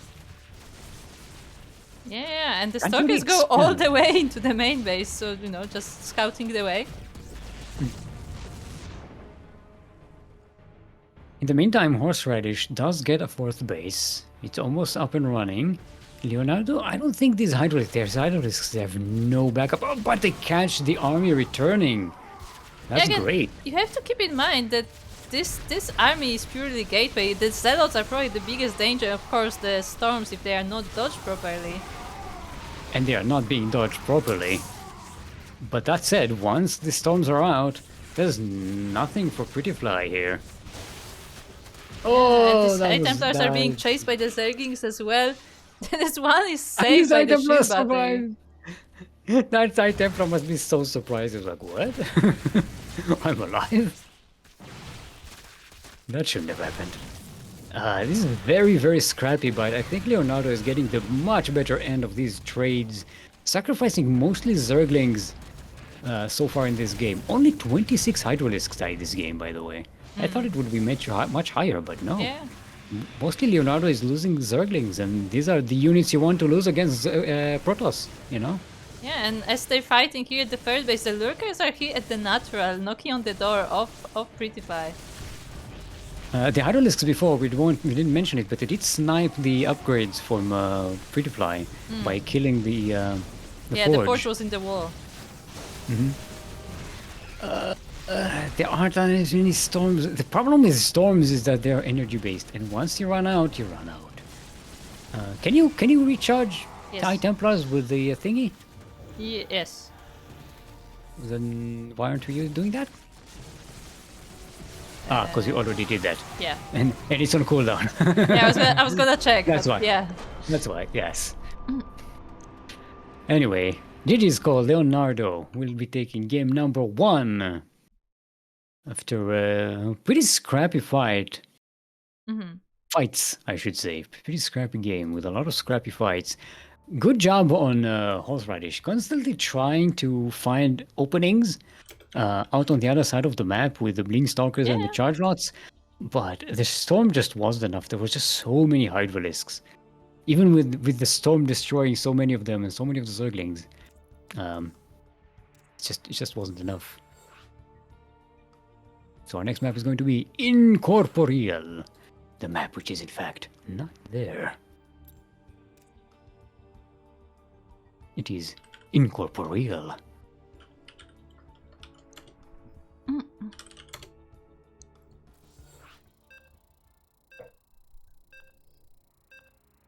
Okay. So game number 2. We have, of course, WiNtR waiting in the final match. The final match will be a best of 5, of course. So we're gonna have a TV something. TVP or TVZ? Which one would you prefer? TVZ, just because we don't get to see a lot of Zergs in current StarCraft. That's the only reason why, really. Zerg bias. Huh? Zerg bias. No, yeah, no, I actually... Look, yes, I am Zerg biased. No, I will say that. I love watching Zerg games. I know. I But- wasn't insinuating. It was pretty fucking But obvious. have you seen like the any like Wikipedia page for the past year or so, like any of like the online weeklies and everything? There's like 1 to max 5 Zergs in every tournament. Yeah. Like 5 is like, you know, like a record-breaking number at current times. And speaking of current times, we are on Incorporeal LE. The map which is in fact not there. It is Incorporeal. You can't touch it. You can look, can't touch. In the southeast corner of the map. Give it up for our green Zerg representing Decima Esports. Decima Esports. It is Leonardo.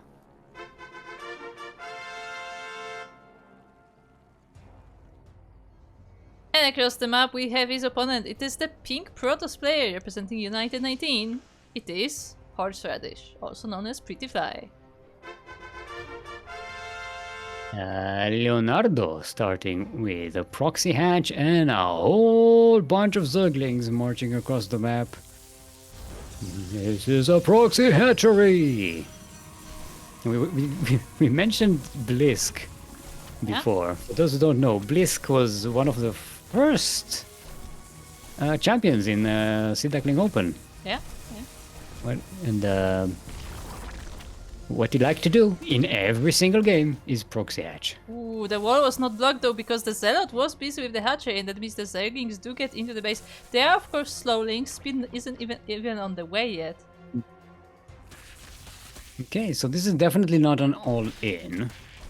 Leonardo is getting a second hatchery at home. But it is kind of delaying the Protoss, also stealing the gas. That's very detrimental to the to a Ooh, young and- Protoss. And Protoss is also forced to make a full wall. That's not usually a big problem, but it is very annoying still a because you can spawn your units outside the wall if you want to, but it's Yeah, but Yeah, you still it is like like- have to waste resources for all of this infrastructure that you have to essentially destroy after. And maybe losing the cybernetics core as well. And look at that, Leonardo is actually forcing a much bigger reaction. We see two shield batteries here at the front. Only one adept. Oh, does manage to. He does open up the wall though, Yeah. killing So the cybernetics he actually core. helped him. There you go. Yes. Okay, but horseradish is expanding. We have a second base on the way. Leonardo needs to defend that retaliation that's coming. It's not super big, but it could be very, very annoying. It could delay a third base. Horseradish already has eyes on where that drone is going. Yeah, there are a few Zerglings here. They still don't have speed, so they will have a bit of a hard time chasing these few Protoss units. Yeah, there's no speed is not even on the way. Yeah, because Leonardo was focusing on the offensive, he did forgo getting speed, and yeah, he's not even trying to get it. I think that may be a bit of a mistake. I think Leonardo is again maybe overreacting for this attack, maybe assuming it's going to be a much bigger attack than it actually is.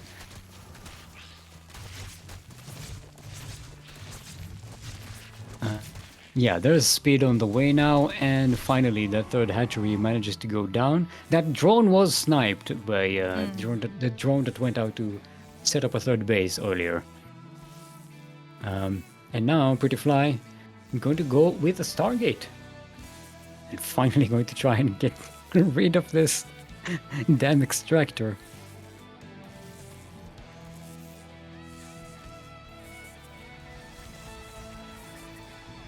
Ain't this relaxing? Bzzt, bzzt, bzzt, bzzt, bzzt, bzzt, bzzt. Anyway, there are Zerglings coming across the map. The wall is still a wall, and there are adepts there to protect it. Although this looks like a very bustable wall, I would say. If there were banelings on the map, this would be a prime target. But as we speak, there are no banelings. There's only Zerglings. They don't even have speed yet, but they are about to be. They are pretty good at keeping the Protoss on this side of the map, though, while Leonardo is expanding and setting up the next phase in the game. I think there is an Evo chamber on the way. Let's see if Leonardo sticks with the Ling Hydra composition that we saw in the previous game. Or That's maybe definitely goes for possible. something else. Oh, the wall is not a wall! Oh, it does manage to surround the Zealot and the Adept, but with the shield battery and backup Adepts, Leonardo can't really stay here and wisely chooses to save the Zerglings and keep them around for another opportunity. There is a void ray out on the map, flying across the map. It is getting scouted by the Zilnaga tower. Yeah, and as you said, once again, Leonardo is going for Hydras, but this time Pretty Fly chooses a different strategy as he goes for Glaives. Glaved Adepts and Void Ray Harassment.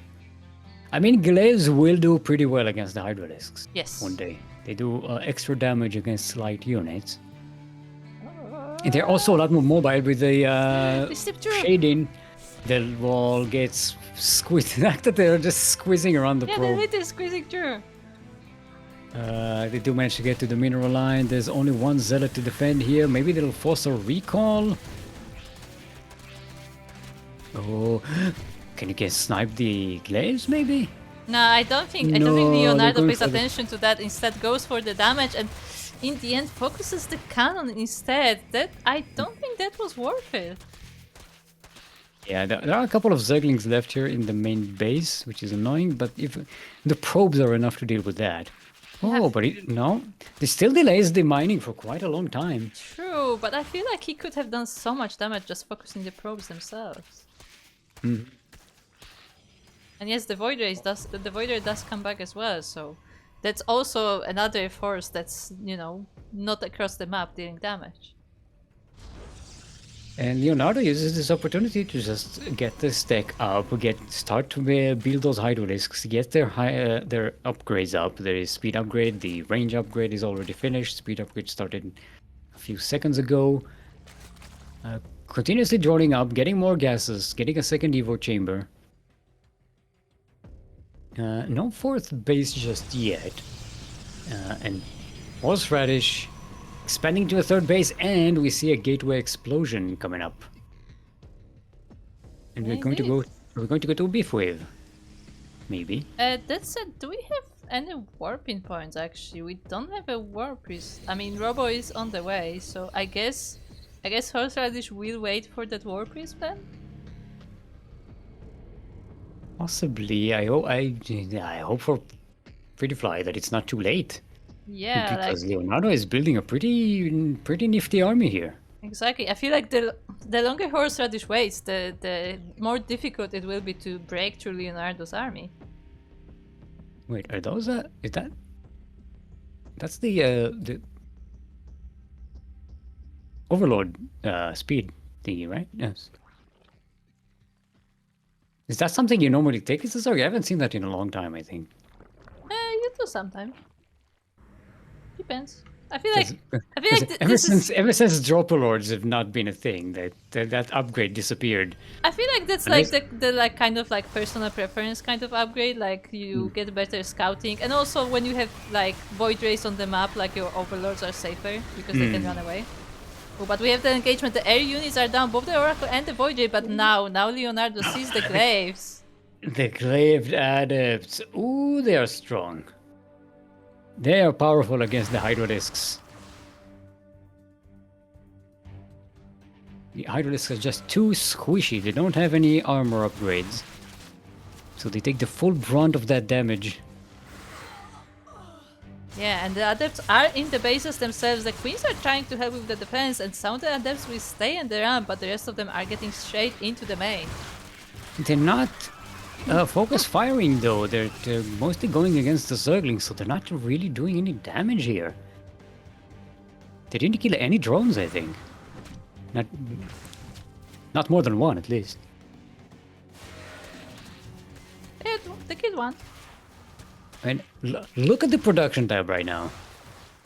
Yeah. It's like, yeah. Leonardo is just pumping out units, and horseradish is just getting more and more adepts, but they are going to start losing viability as soon as those Hydralisks get their upgrades up. And they do. Yeah, and they are focusing the Adepts one by one as well, and just killing them off. And now most of that army is cleaned up. There are still a few Adepts left. There is that War Priest for reinforcements. But I mean, every next wave is weaker than the previous one. They are doing some worker damage now, at least. So, yeah, now Leonardo finally is down in workers against the Protoss, which is not where you want to be as a Zerg. But look at this, look at the creep, look at the creep! It is halfway across the map. Leonardo has full control of this side. Do you want to take a guess? Do you want to take a guess how many Adepts died in that attack? 20? 40. Ha! Okay. Well, yeah, I was off. Yeah, that was a lot of Adepts dying in just these few waves. Oh boy. I think the glaives are starting to be a little bit obsolete. They're not completely obsolete yet, not against this amount of Hydralisks, but yeah, without focus fire and with Zergling's backup, the Adepts are going to go down. Yeah, I just don't think that the Adepts can kill off the Hydras fast enough, especially when they are focused down one by one. And I mean, the static defense will definitely help to slow this down, and I think Leonardo still needs more reinforcements, but at the same time he is also getting into the natural base, and with that, Leonardo will be taking the semi-final 2-0. And we're going to have ourselves a TVZ final.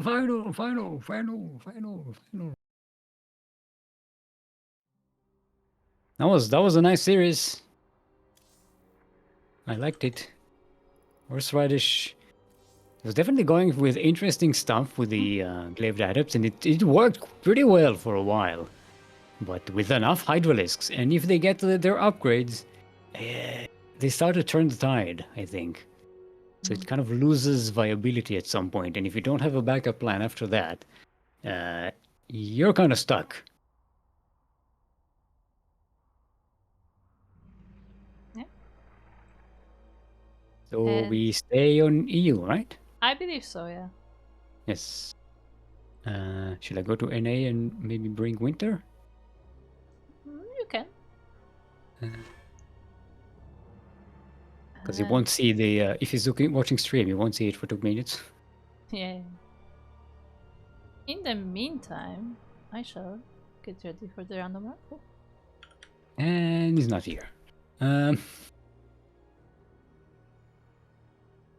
Okay, we'll do the random raffle. We're going to take a break before the final anyway. So we'll take a 5-minute break. After that, we will do the raffle. We have a participation raffle for this tournament as well as for our other tournaments. If you participate in the tournament and finish at least one series, whether you won or lost does not matter. As long as you played the entire series, you get to participate in our random raffle, which wins you, or anybody else participating and wins $5 from the prize pool of the tournament. So even if you're not going to win the game, the tournament, you can still win the money. So go ahead and participate in our tournaments. So it's worthwhile. Sometimes even Yakuzaku manages to win this raffle. So your chances are as good as anyone's. Anyway, that'll be us for not that it was supposed that'll be all from us, but that's not the Are we truth. gonna take a There's break? still... Yeah, we are, aren't we? Yeah. Yeah. Yeah? I just confused my Yeah? words and almost went for an What? outro. What? Ah, Okay, we shall take a 5-minute break now. And try to when we remember who return- we are and where we are. Yeah. What? Is it spaghetti today? It's See you spaghetti soon. day, right? Stick is looking for spaghetti. We're gonna find it. Yeah. And welcome back to Sea Duckling Open number 138, our monthly amateur tournament up to 4.2k MMR, so up to diamond around. And I'm here with Steelmalt.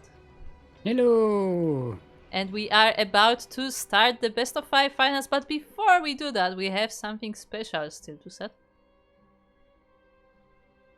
We have our random raffle, participation raffle for anyone who participated in the tournament and finished at least one series. Whether they won or lost doesn't matter. As long as you finished it, you are eligible.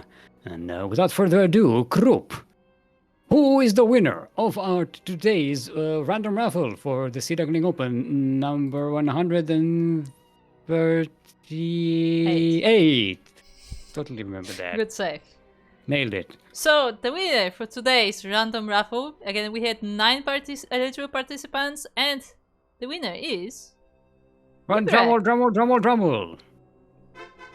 Congratulations to Libre, who I believe is in the Libre. chat as well. Make sure to join the Match Arena page. Hey, congratulations, Libre. WiNtR is disappointed.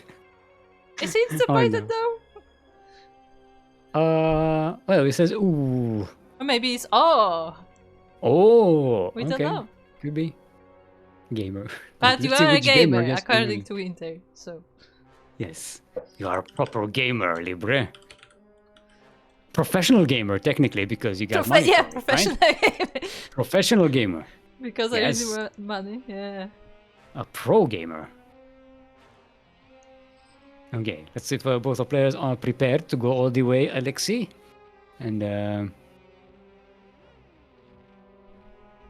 yes. Yes.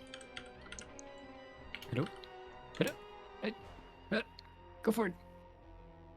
Go. Yes. We can go. We are gamers who go. We are goers.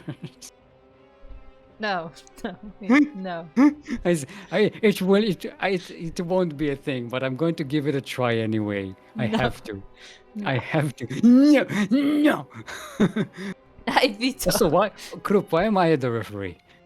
Why are you the referee? Look, I'm tired. Don't put that. I'm tired. That responsibility on Okay. me. I don't even know what to click. Look, insomnia is a real thing, guys. Don't mess up your sleep schedule. Mm-hmm. Apparently, winter disappeared. Damn it. Oh, God damn it! You went to the bathroom. Okay. Just Goddamn kids. it's like 5 minutes, maybe like 10 minutes of a break almost. No, that's not even the funny part. It's more that like he didn't say anything, but like he was just Yeah. saying something and then it's just gone. Like okay, okay. It's like when you're in a text conversation with somebody and then just like you're in a back and forth and then it just stops. And you're like, what? We were just talking. I am actually guilty of that. I will say, I am guilty of stopping mid-conversation. When I either get distracted by something or I don't have the answer and then I spend like the next 15 minutes thinking what my answer is. But that happened to me when I talked to Yaku, and I was like, I tried to true. decipher what the fuck we're talking about. Anyway, enough about that. We are on Persephone. Persephone. Persephone. I'm just repeating what the wiki lady says. In the northwest corner of the map, it is our pink Terran representing the void. Give it up for WiNtR.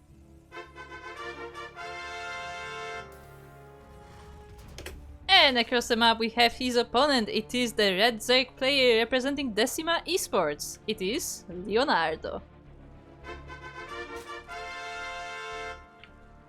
And, hold on, predictions Yes, are about predictions. to be live. Predizione. Hold on.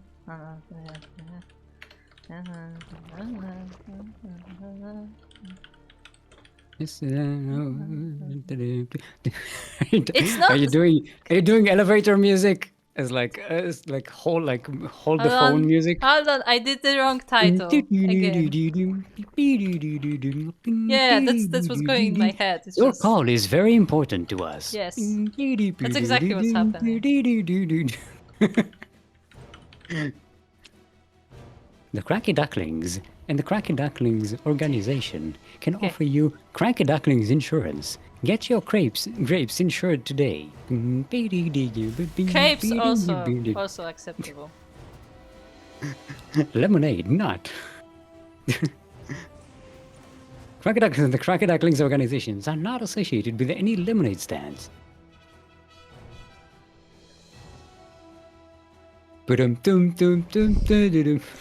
now you know why it's so much more convenient to just have a single button to the predictions rather than Yes. sit there and type in the players. Oh, I know.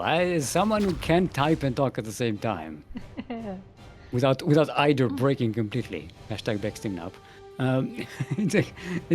Yeah. I know. I prefer buttons. Also, yes, for those checking, Wikipedia should be coming back online. However, it may still be slow as the servers are restarting. So. Yay! We can check stats. Oh, Not the player. The stats. The stacks. I missed that. I also miss Wikipedia. It's still not loading. Yeah, I said like they're like getting it back online. Maybe one day, It may take a while. when we graduate from this old folks home. Graduate. Oh, no. Yes, that's what you We're that's going what you say back to when that you're- word. Look, that eventually that word will mean death. Oh no. It will happen because the young generation is growing knowing that this is a word that means like the end of something. Oh no. Oh no. Then gangsters will start to use it. Okay. Okay. Graduated He's from a the rat. gang. He's a rat. We gotta graduate him. I mean, Make sure he graduates. they may already be using that, to be fair. Oh my god, You know, imagine gangsters who are into VTubers. I mean, VTubing is probably already some kind of money laundering scheme, right? I'm sure they are like, you know, like they're like bad people everywhere, to put it that way. There's but some like, shady crap going on. what I mean specifically, like a gang like themed around VTubers, you know, like you have like your mafia, you have like your tracksuits, and then there's like a gang just themed around VTubers. No. I don't want to live in that world. It's bound to happen eventually, right? Can you imagine one of the, like a crime lord, an anime crime lord on, you know, standing trial? Yeah, it's just a screen with the animated face. And just going, wee, bah, bah. As the Helios are coming in, so we are being traumatized by our own imagination. Oh, the line of... Oh, that was so super close. close. You. Look, I'm not saying aiming with Hylians is easy, because it's not. It's very difficult. But if you can manually aim with Hylians and get that like sweet AoE lineup, ooh. I mean, yeah. Shoot! Close. I mean, it's still getting the work done. Yeah, but it could have done that in one shot. Maybe. But like, you have to know specifically how to target yeah, it. It's not easy, but yeah, if you because can learn Hellions, that. the thing is about Hellions is that they don't shoot like directly at something, like it's a line. So like you have to know how to properly align that. But still, 20 drones, pretty good. Yeah, that was very nice for like what 9 Hellions. Please. Yeah, 9 Helios, actually, precisely. Oh boy. And WiNtR going with mech again. It's going to double factory and double armory. That is a lot of factories. I think WiNtR is not forgetting upgrades this time. Yeah, we reminded him. It's like, oh yeah, upgrades. Right. I thought he was doing like such a big brain gamer move, you know. The secret is you never ask, you just assume it was on purpose. And then the person looks like a genius. It happens so much when we think some gamer is like doing such a wise that's gamer happen move, with pros and as then well. he It's has like, them oh, and that it's was like, dishes. no, Nah, forgot. I just forgot. Didn't mean to do that. I screenshotted that, by the way. I'm keeping that memory forever. Hey, thanks to you, he's not gonna forget upgrades though. Well, yeah, he's remembering now. Look at that. Should take credit. No longer going big brain moves. I mean, to be fair, he's not going Ravens and Cyclones this time. So. True. Yeah. But Shun never went Cyclones and Ravens. Are you sure about that? Well, we're getting all the true jokes here today. Like, normally I skip them, but I don't know what today is like. It's like, you know, I'm breaking the habit. We're bringing it back. Just when you thought we were over true jokes. We zig when you zag. No, it was just a matter of time. We weeb when you wobble. We weeble when you wobble, not weeb. We're not weebs. Hashtag no weebs allowed. Okay, a bunch of roaches. There are tanks spread here, so this shouldn't be doing anything. And Leonardo realizes he has to back up. He's getting that, he does have that 4th base, now going for a hive.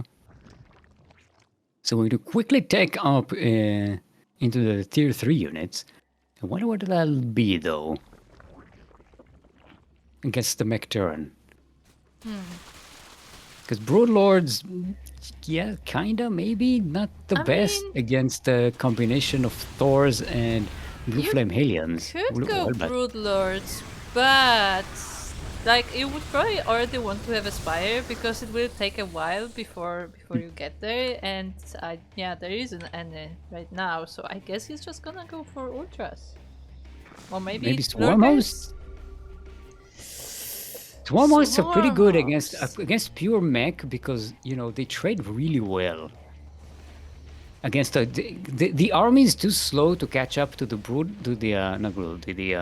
Swarmhosts, and anytime you trade, any units you trade, you're basically trading fear units for expensive units. I mean, you do need to learn how to control Swarmhosts, which is not easy. Yeah, especially since, you know, they are like the dead weight supply for quite a while as they are recharging. But it looks like he's doing neither so far, just getting adrenal glands. I'm going for a run by from the northeast there. Gwen is the one hugging the SCVs. The run by runs into tanks and just gets obliterated. Oof. But yeah, we have that Ultra then. Or Wait, what? Oh, so what killed 14 SCVs? And I was yeah, the Queen. Yeah, this.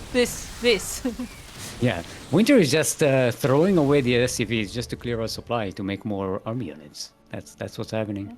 He needs more beef. I mean, we did see that WiNtR throughout this tournament was overmaking SCVs for quite a while. And in this game, unlike the other ones, in the other games, in the other series, it was always trading something and always losing SCVs. In this game, he basically got to late game mech and didn't lose almost any SCVs. Yeah, so like, I'm just he like, had okay, I very don't need that many. Early game, You take them. so yeah, he was able to build up the army already and getting the scans on all of the bases. However, the army he didn't see was the one sneaking around. Yeah, shout out to Leonardo using this speed zone here to constantly sneak in from the right side. WiNtR does have a bunch of tanks and a sensor tower here, so it's not going to be super surprising.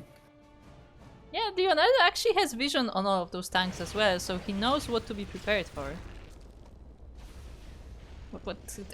Excuse me? But the Hellbats are not... Queen, hello. Queen, you're drunk.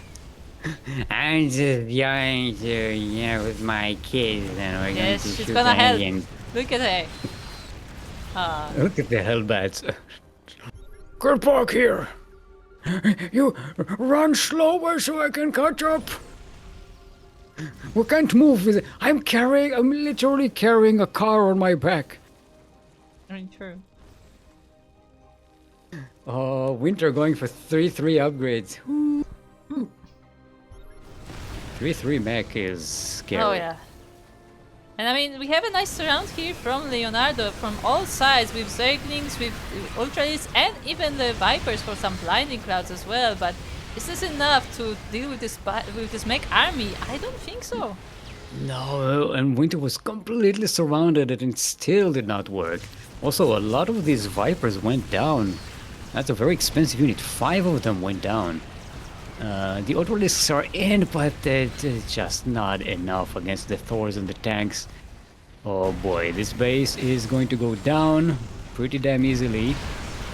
Yeah, and as you pointed out, Leonardo is actually down in upgrades. WiNtR already at 2-2 mech, when Leonardo focused on the ranged upgrades first, and now he doesn't have that armor. Oh boy. Okay, WiNtR taking a little bit of time here. Doesn't really have an army here. The problem with mech army is that reinforcing it is a slow process, right?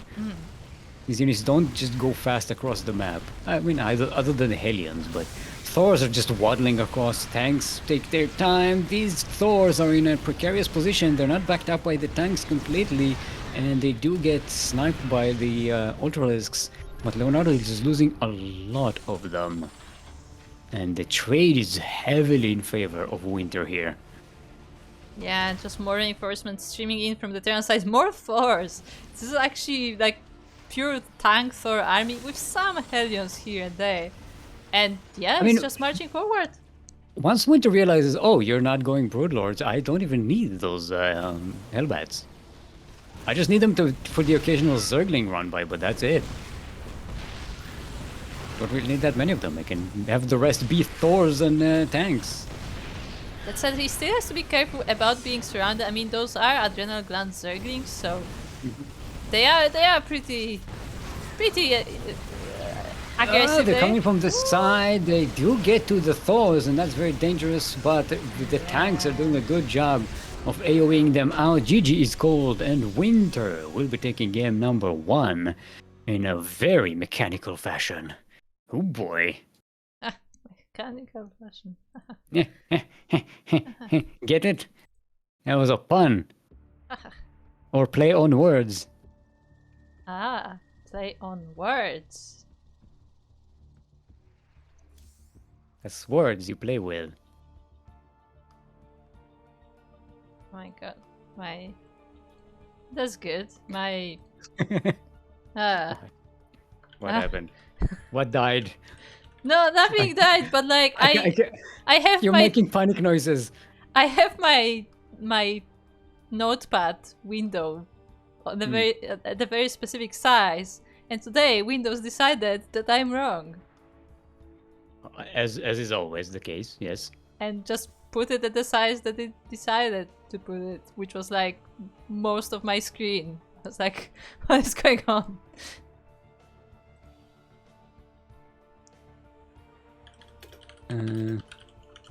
You guys streamed the Void tournament? WiNtR was streaming. Yeah, apparently so. Apparently. Yeah, there are amateur tournaments from Clan the Void, in case anybody is interested. The Void. How can you say the Void? You have to say the Void. The Void. I tried the most cutesy accent, but I'm not kawaii. The Void kawaii. Ooh. Ooh. Ooh. I'm trying to think about. You turned into an owl now. No, it's the ooh bird from Yaku's area. Ooh ooh. Incorporeal is going to be our next map. How do you do it so fast? Like, you see, Kuro is like Leonardo just types incorporeal, and Kuro already has the lobby. Because I have it open. I already have it open on other maps. I'm just waiting for someone to say something. And every time someone's like, oh, it's incorporeal. Oh, I need to open up this custom thing, and I need to open up the tab, and I need to open up the list and wait for it to load. Yeah, I just have the list open. I just click on this. Then I have the mod also in the bookmark, so I just click on the mod. Done. Set. I'm just slow, okay? I'm not fast. It's just that I am prepared in advance. I'm not. Yeah, I'm saying you're not fast. I'm just slow.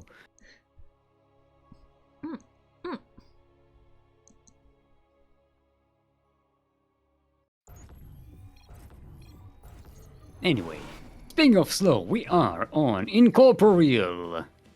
LE. Incorporeal, of course, does not exist. You cannot touch it.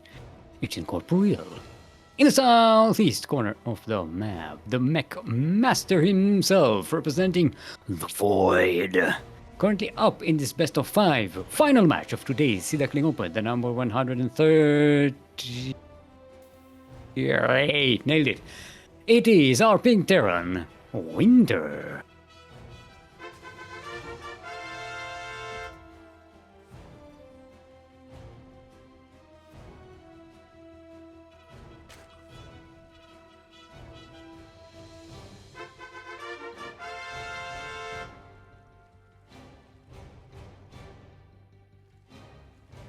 Kuro, are you muted?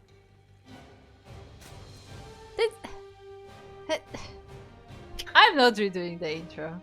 I did it, okay? It's legit, it counts. Leonardo, Wait, take no, the Sima Esports. were you muted on OBS as well? Yes, I have one button Okay. for that.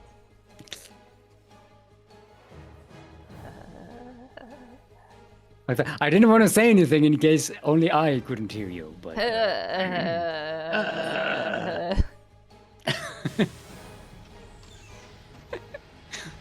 everything is perfect. Nothing went wrong. No technical difficulties today. Look, we're doing pretty well for, you know, the supposed technical difficulties that destroyed our stream, right?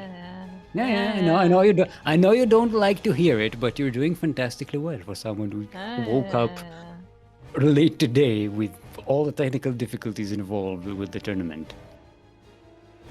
So everyone, please have a thanks Kuro in chat. SDO Kuro. Ooh.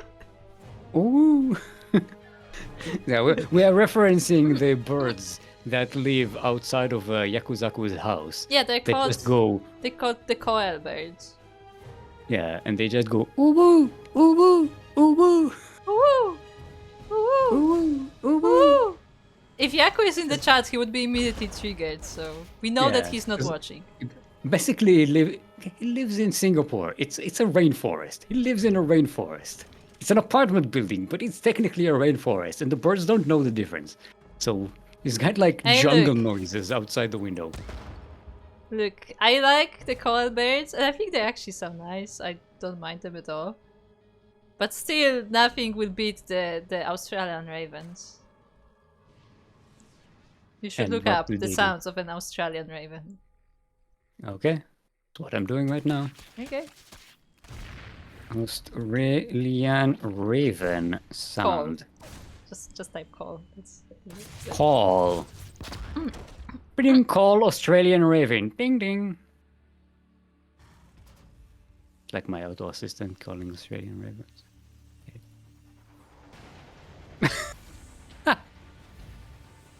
They sound like a mating cat. Oh my god, that's a different idea that I had. But okay. Now, see, the first time I heard an Australian raven was actually just, walking through a neighborhood around Sydney. And I genuinely thought this is like an old person just being tired and like just doing something. And then I looked it up, and that's actually a bird. I was genuinely so confused. Well, we are fans of weird bird noises on this channel. Oh right? yeah. It isn't theme. For if everyone remembers But yeah, Sandy, in Sandy. In case you want to sound like an Australian raven, you just have to sound very tired. Just be like, Yes.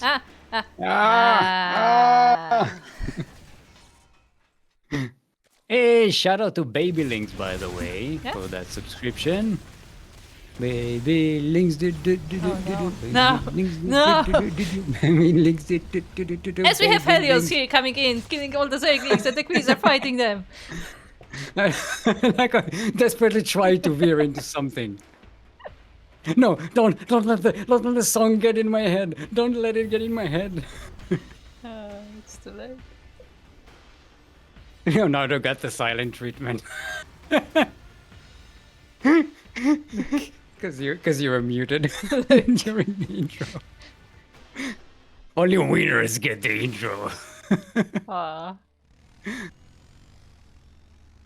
Okay, WiNtR going with Cloak Banshee again. Yeah. That should be fun.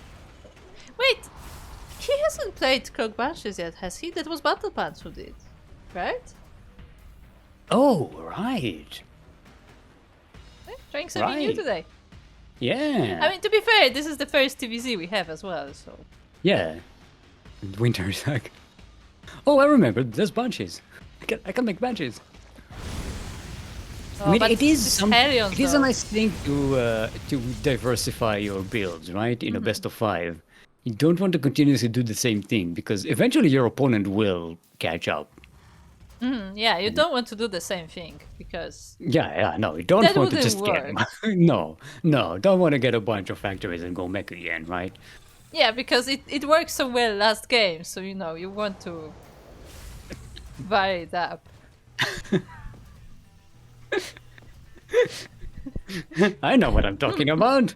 I'm a professional caster. I mean, got no, like paid the once. banshees are different, so like that does add a little bit of variety there. And I mean, again, banshees are a great harassment tool, so they can distract the Zerg while the fight is happening on the front. Because I mean, even though Leonardo was not able to defend those attacks, like every now and then, like he was getting some nice round, he was getting some nice attacks with the Zerglings. So yeah, that should like make it a bit easier to defend, maybe.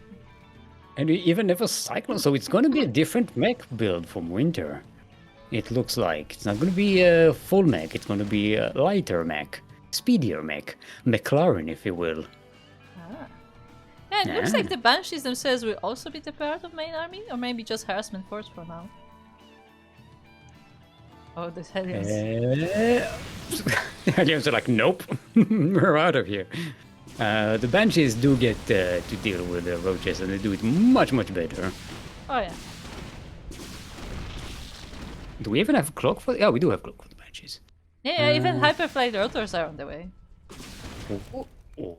Wait. What? They are Hyperflight rotors, but they are jet Yeah. engines? Yeah. It's look.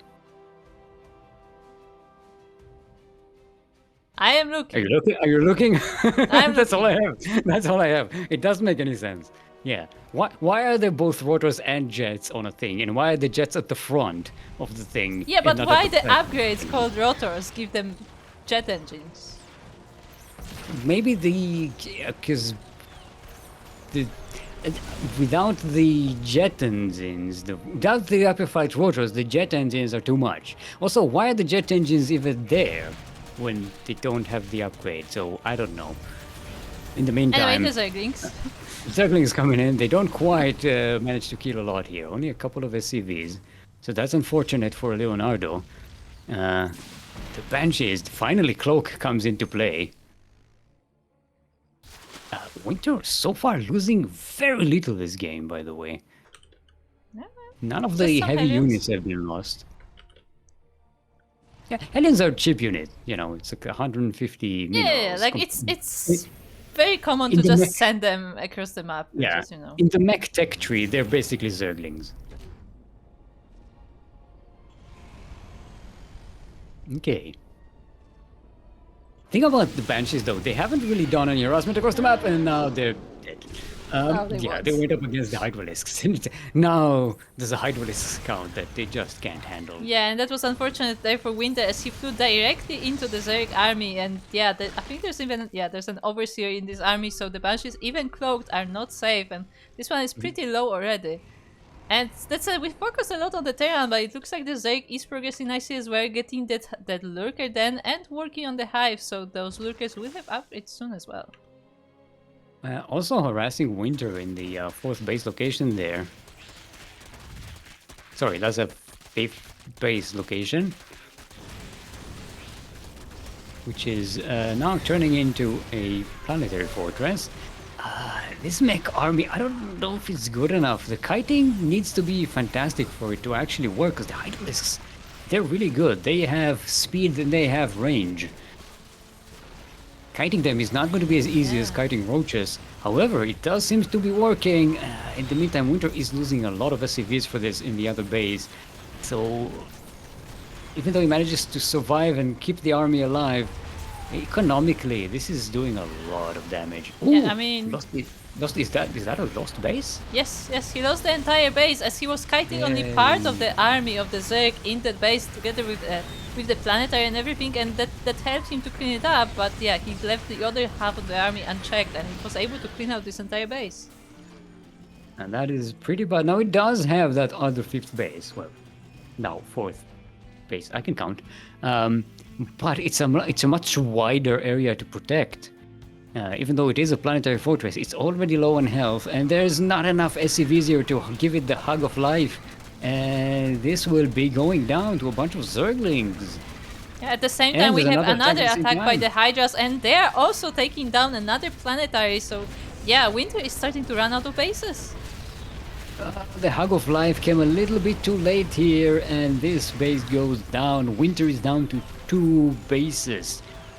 That is very detrimental. He's down in army, he's down in workers, he's down in bases, and Leonardo, with creep halfway across the map, can just continuously go in here and trade relatively cheap units for expensive mech units, and GG is called. Leonardo evens up the score to a sideways 1-1.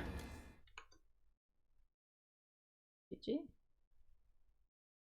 I see that. I mean, very different matchup that we had in the previous game, because last time we had, you know, the heavy mech versus Lynx and Ultras, and this time we had, you know, Roach Hydra versus the McLaren. So very different matchup in both games.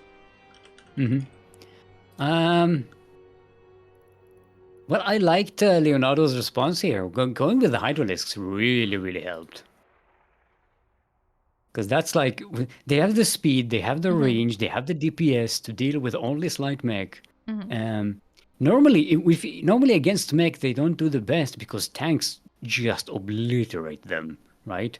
They can't punch through anything. And even though they're good anti-air, you know, other than sniping Vikings and the occasional Raven, they're not really that good in that composition. But against light mech, they're fantastic. Much better than roaches. They can do pretty well. And I mean, again, as you said, they have that high DPS. They're like kind of sometimes called the Zerg Marines in a way. Because they are. They're like Marines with more. They're like Marines with constant steam and more health, right?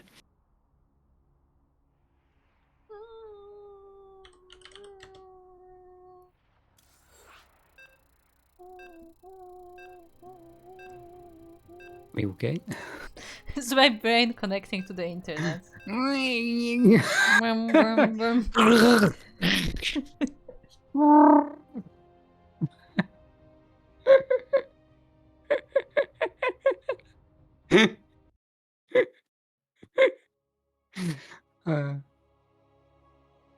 Okay, ley lines. Why does this map has a giant laser? I don't know.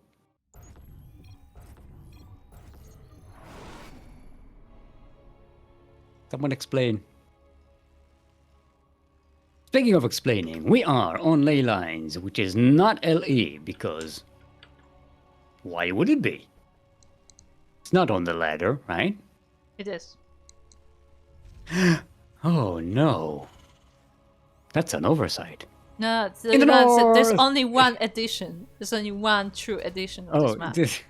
There's no ladder edition, tournament. There's only one real ley line. Yes, there's no ladder edition. In the northeast corner of the map, currently sideways 1-1 in this best of 5 final match. It is our Pink Terran representing the Void. Give it up for WiNtR.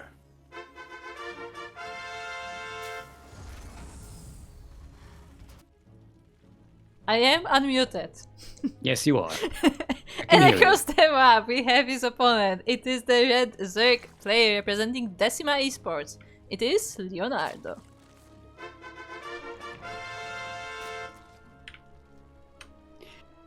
Just so you know how relevant Game of Thrones is as a franchise nowadays, that we haven't even had one winter is coming joke. I thought about it the first game we had with it. I'm like, nah. Yeah, nah, I'm exactly. just not gonna say it. Yeah. It's just not relevant. And I'm like, yeah, we haven't said it. No one said it. No one used it. It's like, I thought about it, but I was like, nah, I will not. I think it's more relevant to compare to winter gaming, right? Sure. It's more of a relevant reference for StarCraft 2. I mean, it's been for years then. Still more relevant than Game of Thrones, right? Like, I watched like half a season of Game of Thrones. I don't think I even finished the first one, so I'm definitely not an expert on the topic. Yeah, I know I it's a abandoned thing. it somewhere in the middle at some point because it was just getting too ridiculous and annoying. I don't know. I think that was in the middle of first season. I don't remember. It's all blending together with like all the other shows that I watched once at some point. Well, it's time to watch shows anymore. No, because I also watched Shadow and Bone, and now it's like in my memory it's blending together for some reason. I don't know why, because they're very different shows, just both fantasy. I mean, yeah, it's for most fantasy shows, kind of, and movies, kind of meld in your brain at some point. Nice block there by WiNtR. Oh, there is even a Reaper here. Yeah, but it was doesn't not in quite time catch- to block that yeah. drone. Sorry, it's my fault. If I said it properly, it might have had a chance. Yes, I yes. got We put it confused. on stick. Yes, blame it on me. It's my fault. And once Hashtag again, blames me. Leonardo going for a roach warren, so I assume we will have a similar composition here than the previous game. And we have racks into two factory. You had a dial in. You had to dial it in. Yes. Also, I wanted to mention, but WiNtR has that no, what's it called? Get over it pylon? Not get over it. Deal with it. Deal with it. Deal with it pylon. Yes, that is what I was trying to point out when I was looking at the floating barracks, but you were busy with something else, so I didn't want to disturb you, so I just stared at the barracks awkwardly. Yeah, no, I didn't notice that then because I was paying attention to other things. But I noticed it in other times. I just didn't say anything about it until now because that's how slow my brain works. Oh, the wall is not a wall. Oh, that Just in queen time. shoves her big old butt right in time just to stop the rebellions from driving in. See, there's Zerglings, basically. Craig! Hey, Craig, how you doing? It's been a long time since we saw you. Yeah, it's been a while.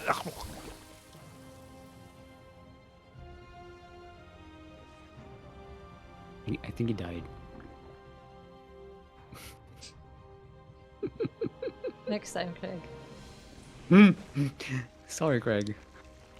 It wasn't meant to be. Look, the Reaper survived longer than Craig. Let's see the if we wall is not a the wall. wall was not a wall. These aliens get in there before the block, and they get into the mineral line where they will barbecue all of the drones. Well, not all of the drones. Maybe not all of them.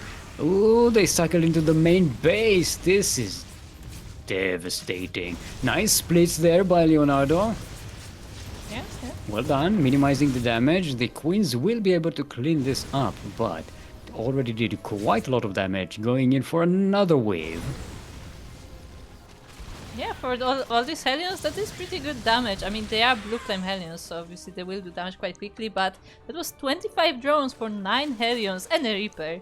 So overall, not bad, not bad at all. And the Marine, technically. I don't know if the Marine... I don't know if Craig counts. He was a scout. He went to see if the wall was open, and it was. He managed to get through the wall. True, true. He was the scouting party. Okay, the barracks is floated up, as is tradition. I like it has a decal stapled on it.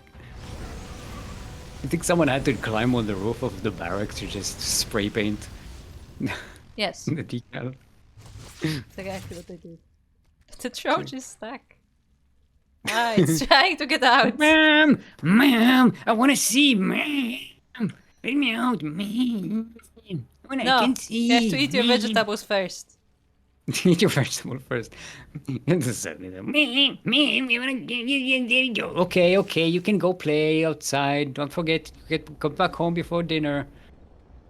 Like that approach just stayed there. Yeah, it's like, fine, I'm not going anywhere. It's still you're fine, we're not going anywhere. Nice, escape. I don't want to go anymore. I don't even go. It's like a cat that's scratching at the door to go out and Yeah, open the that's door, and just it's like, there. and just sit there like, man, I just want the door open. Oh, it's a nice road Roaches are army. cleaning up here. There are widow mines here, though. The base will have to be evacuated. Widows don't do that much to roaches, but that said, they were already pretty bruised, and a few of them do go down, but 10 workers and the base is denied for the time being.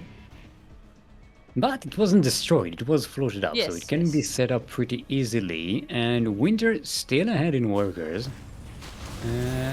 This attack not over just yet. But more tanks are on the way for WiNtR.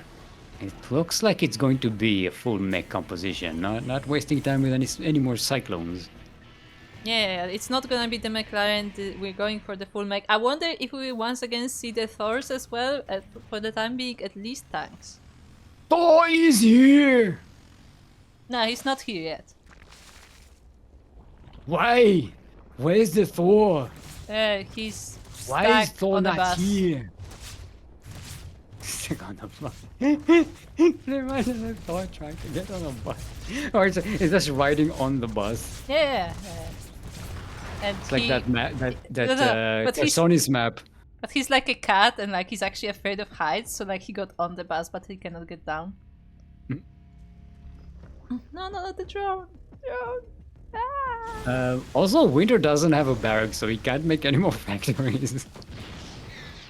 Look, he has all he needs, okay? I don't need no more factories. Look at this setup. Yes, nothing gets stuck behind. Nothing gets Yaku cursed. Ooh. Okay, it's going to be Hydralisks again. But this time they're not going up against Cyclones, they're going up against a mass tank. And I don't think that's going to go well. Yeah, with how squishy Hydras are, like they will not be able to reach the tanks before you know, they are being shot down. So we see how that works. I mean, of course, there is still an option for Leonardo to go into lurkers after, which will definitely help, but... Well, WiNtR is cleaning up. The creep spread by Leonardo has been really good this entire tournament, gotta say. And but WiNtR is cleaning up a path. Even gets a bunch of SCVs, Zerg SCVs along the way. And there are the Thors. The Thors are coming. They're coming, Lord, they're coming. And we even have a barracks being made so that we can get more factories.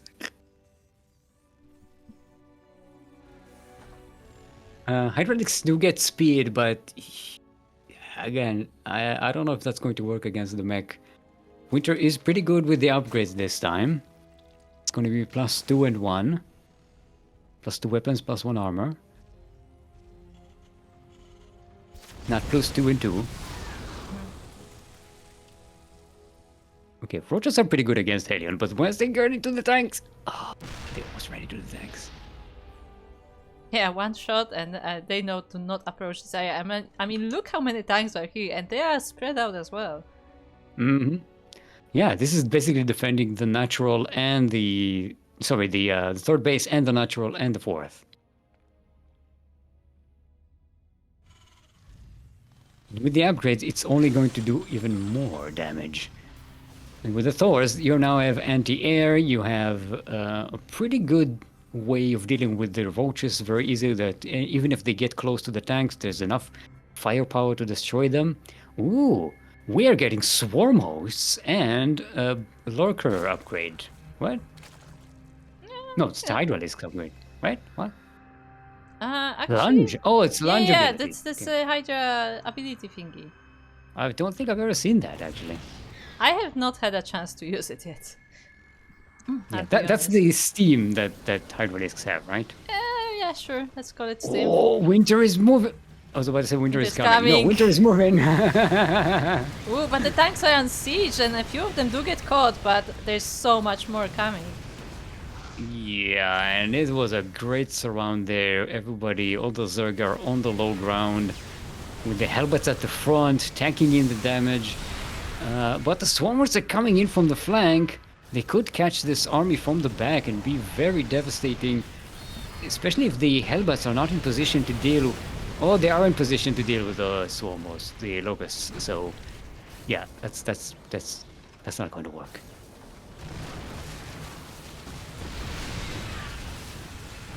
Okay. Leonardo is in a bit of a tough position here. Does have still the really good creep spread. WiNtR didn't take the time to clean up all the creep along the way, but oh, look at the firepower! The tanks weren't even sieged. That was just the Thors doing all this damage. Yikes. Yeah, the tanks only just now siege, and I mean they're basically the backup for the Thors, and the Thors are doing damage. Yeah. Thors are they're such deceiving units. Because you kind of forget they're basically like a walking tank, right? Yeah, in a way, yeah. With anti-air. With two types of anti-air. Nice surround here from Leonardo, but again, this is not enough units to defeat this entire mech army. Well, there's not enough backup here for the tanks. Well, some Hellions do come in, turn into Hellbats. I was afraid maybe like a Ling Ranbai would be able to clean this up pretty easily, but yeah, not with the Hellions in the zone.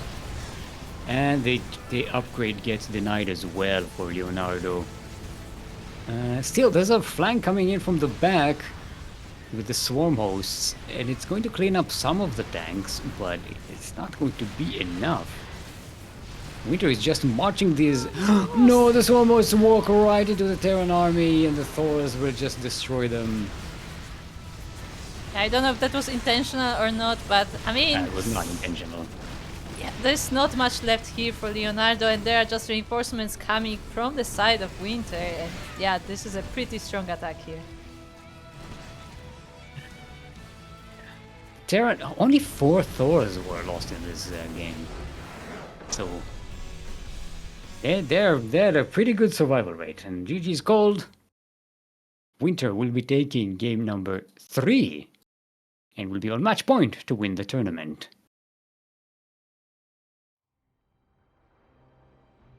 Oh boy. Now the Hydralisks, like we said, they're really good against the Cyclones, but once you go pure mech, they kind of lose their advantages. And you kind of have to go for something else, like Swarm Hosts or Broodlords. Something that will trade really well in terms of like, something that will trade free units for expensive mech units. And will continuously keep the mech army not able to move. Because that's its main disadvantage. It's not mobile. It moves very slowly, it has to constantly be sieged here or sieged there. But once it's sieged, you can't move it. So you have to figure out a way to trade really well with it, or find a way to flank it and maybe catch it unsieged on the rare times where it is unsieged, which is very difficult to do. Torches is going to be our next map. Making it happen, yes. The happening has been mech'd.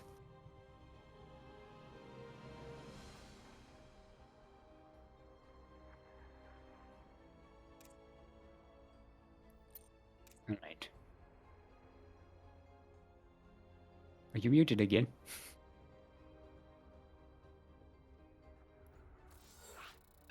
I was just setting up. Ah, okay.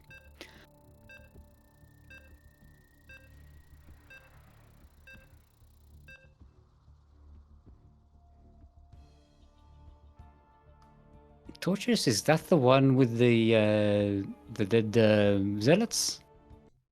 No. Statues? No. No, it's a statues, this, but the dead cells were on El Dorado. This is the one with the gold coins, right? That's because I remember El Dorado doesn't have it. No, El Dorado had gold coins. Ah. My brain doesn't remember things. Anyway, we are on Torches LE, speaking of things I don't remember. Oh, we already saw this map today. Of course I should know it. I have no excuses. In the southeast corner of the map, representing Team Devoid on match point to win this entire tournament. Give it up for our pink Terran. It is WiNtR. I keep pressing the wrong hotkey. And across the map we have his opponent. It is the red Zerg player representing Decima Esports. It is Leonardo. And we have quite an opening. Have proxy turrets. Boo, boo, boo, boo, boo, boo, boo, boo, boo. Two? What? 2 racks?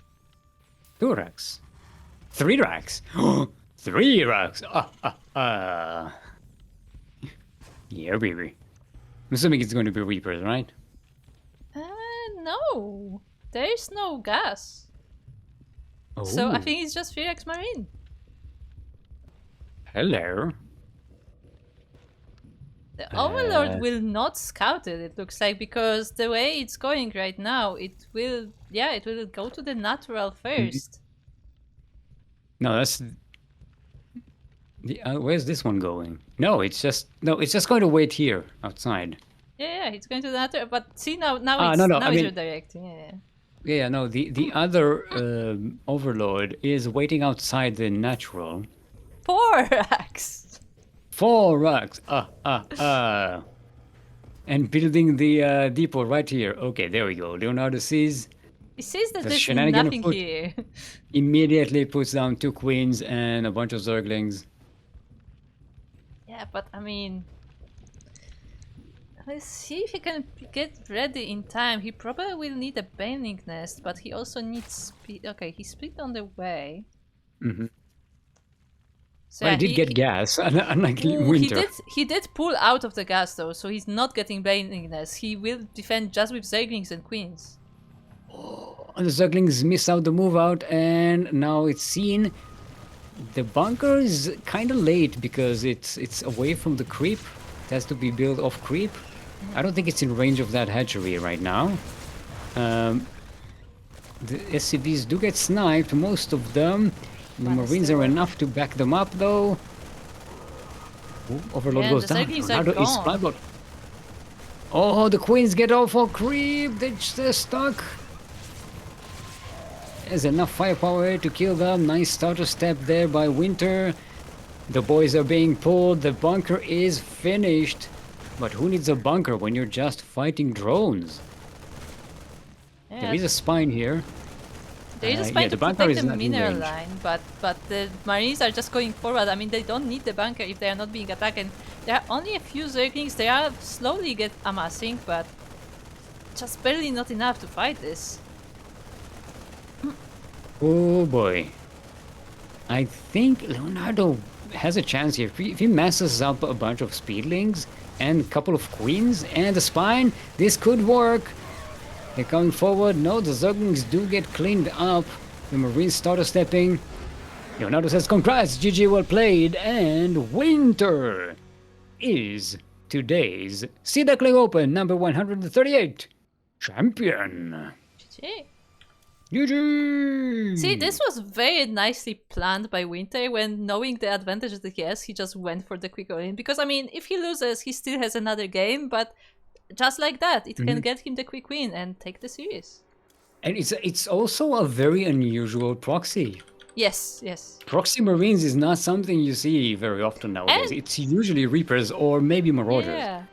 And like the proxy itself was also quite far from any of the bases, so you know it's not the most obvious thing that you would expect.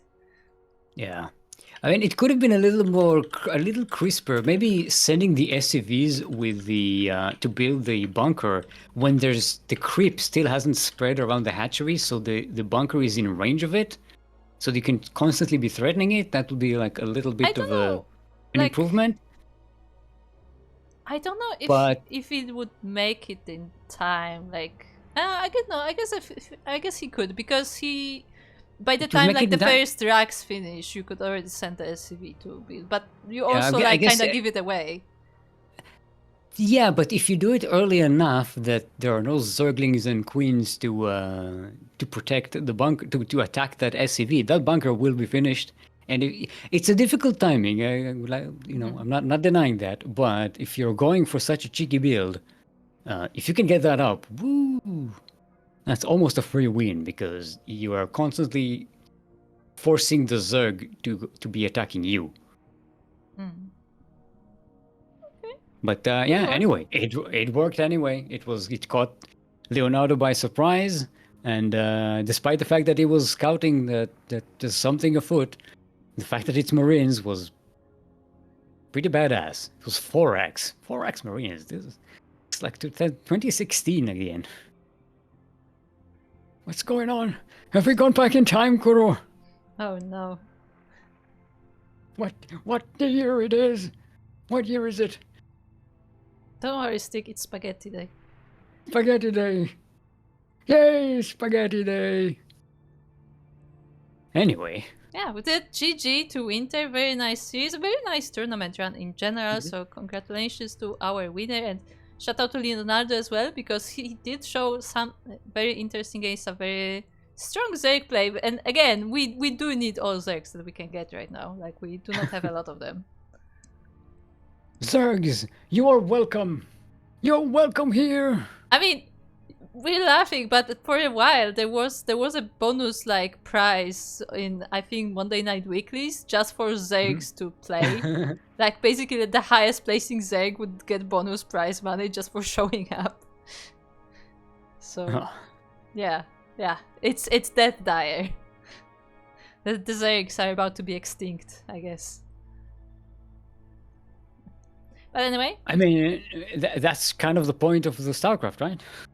Yeah, I guess so. But anyway, with that, thank you very much for joining us for this monthly tournament. Of course, there will be more coming. This is a monthly tournament for up to 4.2k MMR. We also have a second monthly tournament for 4.7k MMR. So those two are alternating about 2 weeks. About every 2 weeks. So if you are interested in joining our amateur tournaments, then feel free to I lost the sentence there. But join us on Discord where we yeah, I was post gonna say, all like, of the easiest way to be notified about all of this is to follow our social media. We post on Discord. We also post on Twitter /X, Facebook, Instagram, Mastodon, Blue Sky, Patreon, because these tournaments are funded by Patreon. We don't post about our tournaments on YouTube. Maybe you should start doing that as well. Yeah, I may still have to start posting on YouTube about the tournaments. But anyway, yeah, like, if you follow our social medias, you will be notified when the next tournament is going, so make sure to check that out. Of course, if you just want to watch, that's perfectly fine as well, and, you know, the channels are there for you. We stream on multiple channels at the same time. We are on Twitch, YouTube, Facebook, Kick. We used to stream on TikTok, but currently we're having some technical difficulties there, so stay tuned. Maybe it will be coming back, maybe not, we will see. And of course, if you missed any of our streams, you can always catch the VODs on YouTube, as they're available immediately after the stream. And also later on, we have some VODs split by matchups, but those are a little bit delayed compared to the live broadcast. So yeah, if you want to check any of those out, that is available to you. Other than that, as I mentioned, this tournament, together with Masters 1 Open as well as Sparking Tuna Cup, is supported via Patreon. So if you want to see this tournament continue, if you want to see these tournaments grow, then make sure to check out the Patreon. You know, any tier is already helping out. Like even $1 like tier is already helping out the tournament. And actually, we just recently reached our goal. We have to set our next goal actually on the bar. Because we just reached the goal to increase the prize pool for Sparking Tuna Cup for our weekly starting from the month of October. So like not this month, but from October it will have a boosted prize pool. And also stay tuned, because as we announced during the podcast, Sparking Tuna Cup will also change the format a little bit for the next few months, thanks to a generous donation from a viewer. And we will be having monthlies for Sparking Tuna Cup. So yay! So yeah. stay tuned for that. As then the next You, Sparking it Tuna. did sound like a threat when you said, support this. If you want this sport tournament to continue, support us on Patreon. It's like, sign up on Patreon or the tournament gets it. I've said so many words, I forgot half of it already, okay? Yes. But no, I mean, I just want to emphasize that, like, these tournaments are funded entirely via Patreon, so as long as people want us to run this, like, and we're able to, like, we can run these tournaments because the prize pools are entirely supported by the viewers. So thank you very much to everyone who is already supporting on Patreon, and if you're not, then check it out. Other than that, Stick, what have you been up to? Yes. I have been streaming Divinity Original Sin 2, which is a very nice tactical game that you cannot watch because you avoid spoilers, which I don't Yes. understand why. That game, there's no point in avoiding spoilers. Because I enjoy that game, so I want to enjoy it, you know, properly. I don't enjoy that game. You haven't played it in 5 years. Yeah, but I want to. That hasn't changed. Yeah. Anyway, I'll still be streaming it in about, I don't know, 10 minutes or so. Yeah. For like a couple of hours. So join me on twitch.tv/steelmold. That is twitch.tv/steelmold. And Krupp, where can people find more of you? Well, usually you can find me at the CranKy Ducklings as I'm working behind the scenes on stuff that you can see on the channel. Other than that, I do stream on my own channel at 16 Squad Sanseki, both on Twitch and YouTube. However, my streams are rather irregular, so keep that in mind. But yeah, just follow the CranKy Ducklings and you can see me there. And I was gonna say something, but I completely forgot. Of course, our next stream should be the Maestros of the game. Group C, the group stage is currently underway, and the next part of the group stage starts in around... Oh no, math on stream. Around 3 hours from now should be the next part of the group stage. So if you want to tune into that, that will be available to you. Of course, that will be with Light, as me and Still are only here for the amateur tournament. So yeah, if you want to enjoy some Light casting, then he will be here soon. And with that, I think that's all. Yes. Thank you. Thank you. Bye. We will now look for somebody to raid, preferably a StarCraft streamer, so stay tuned and see you next time. Bye. Bye.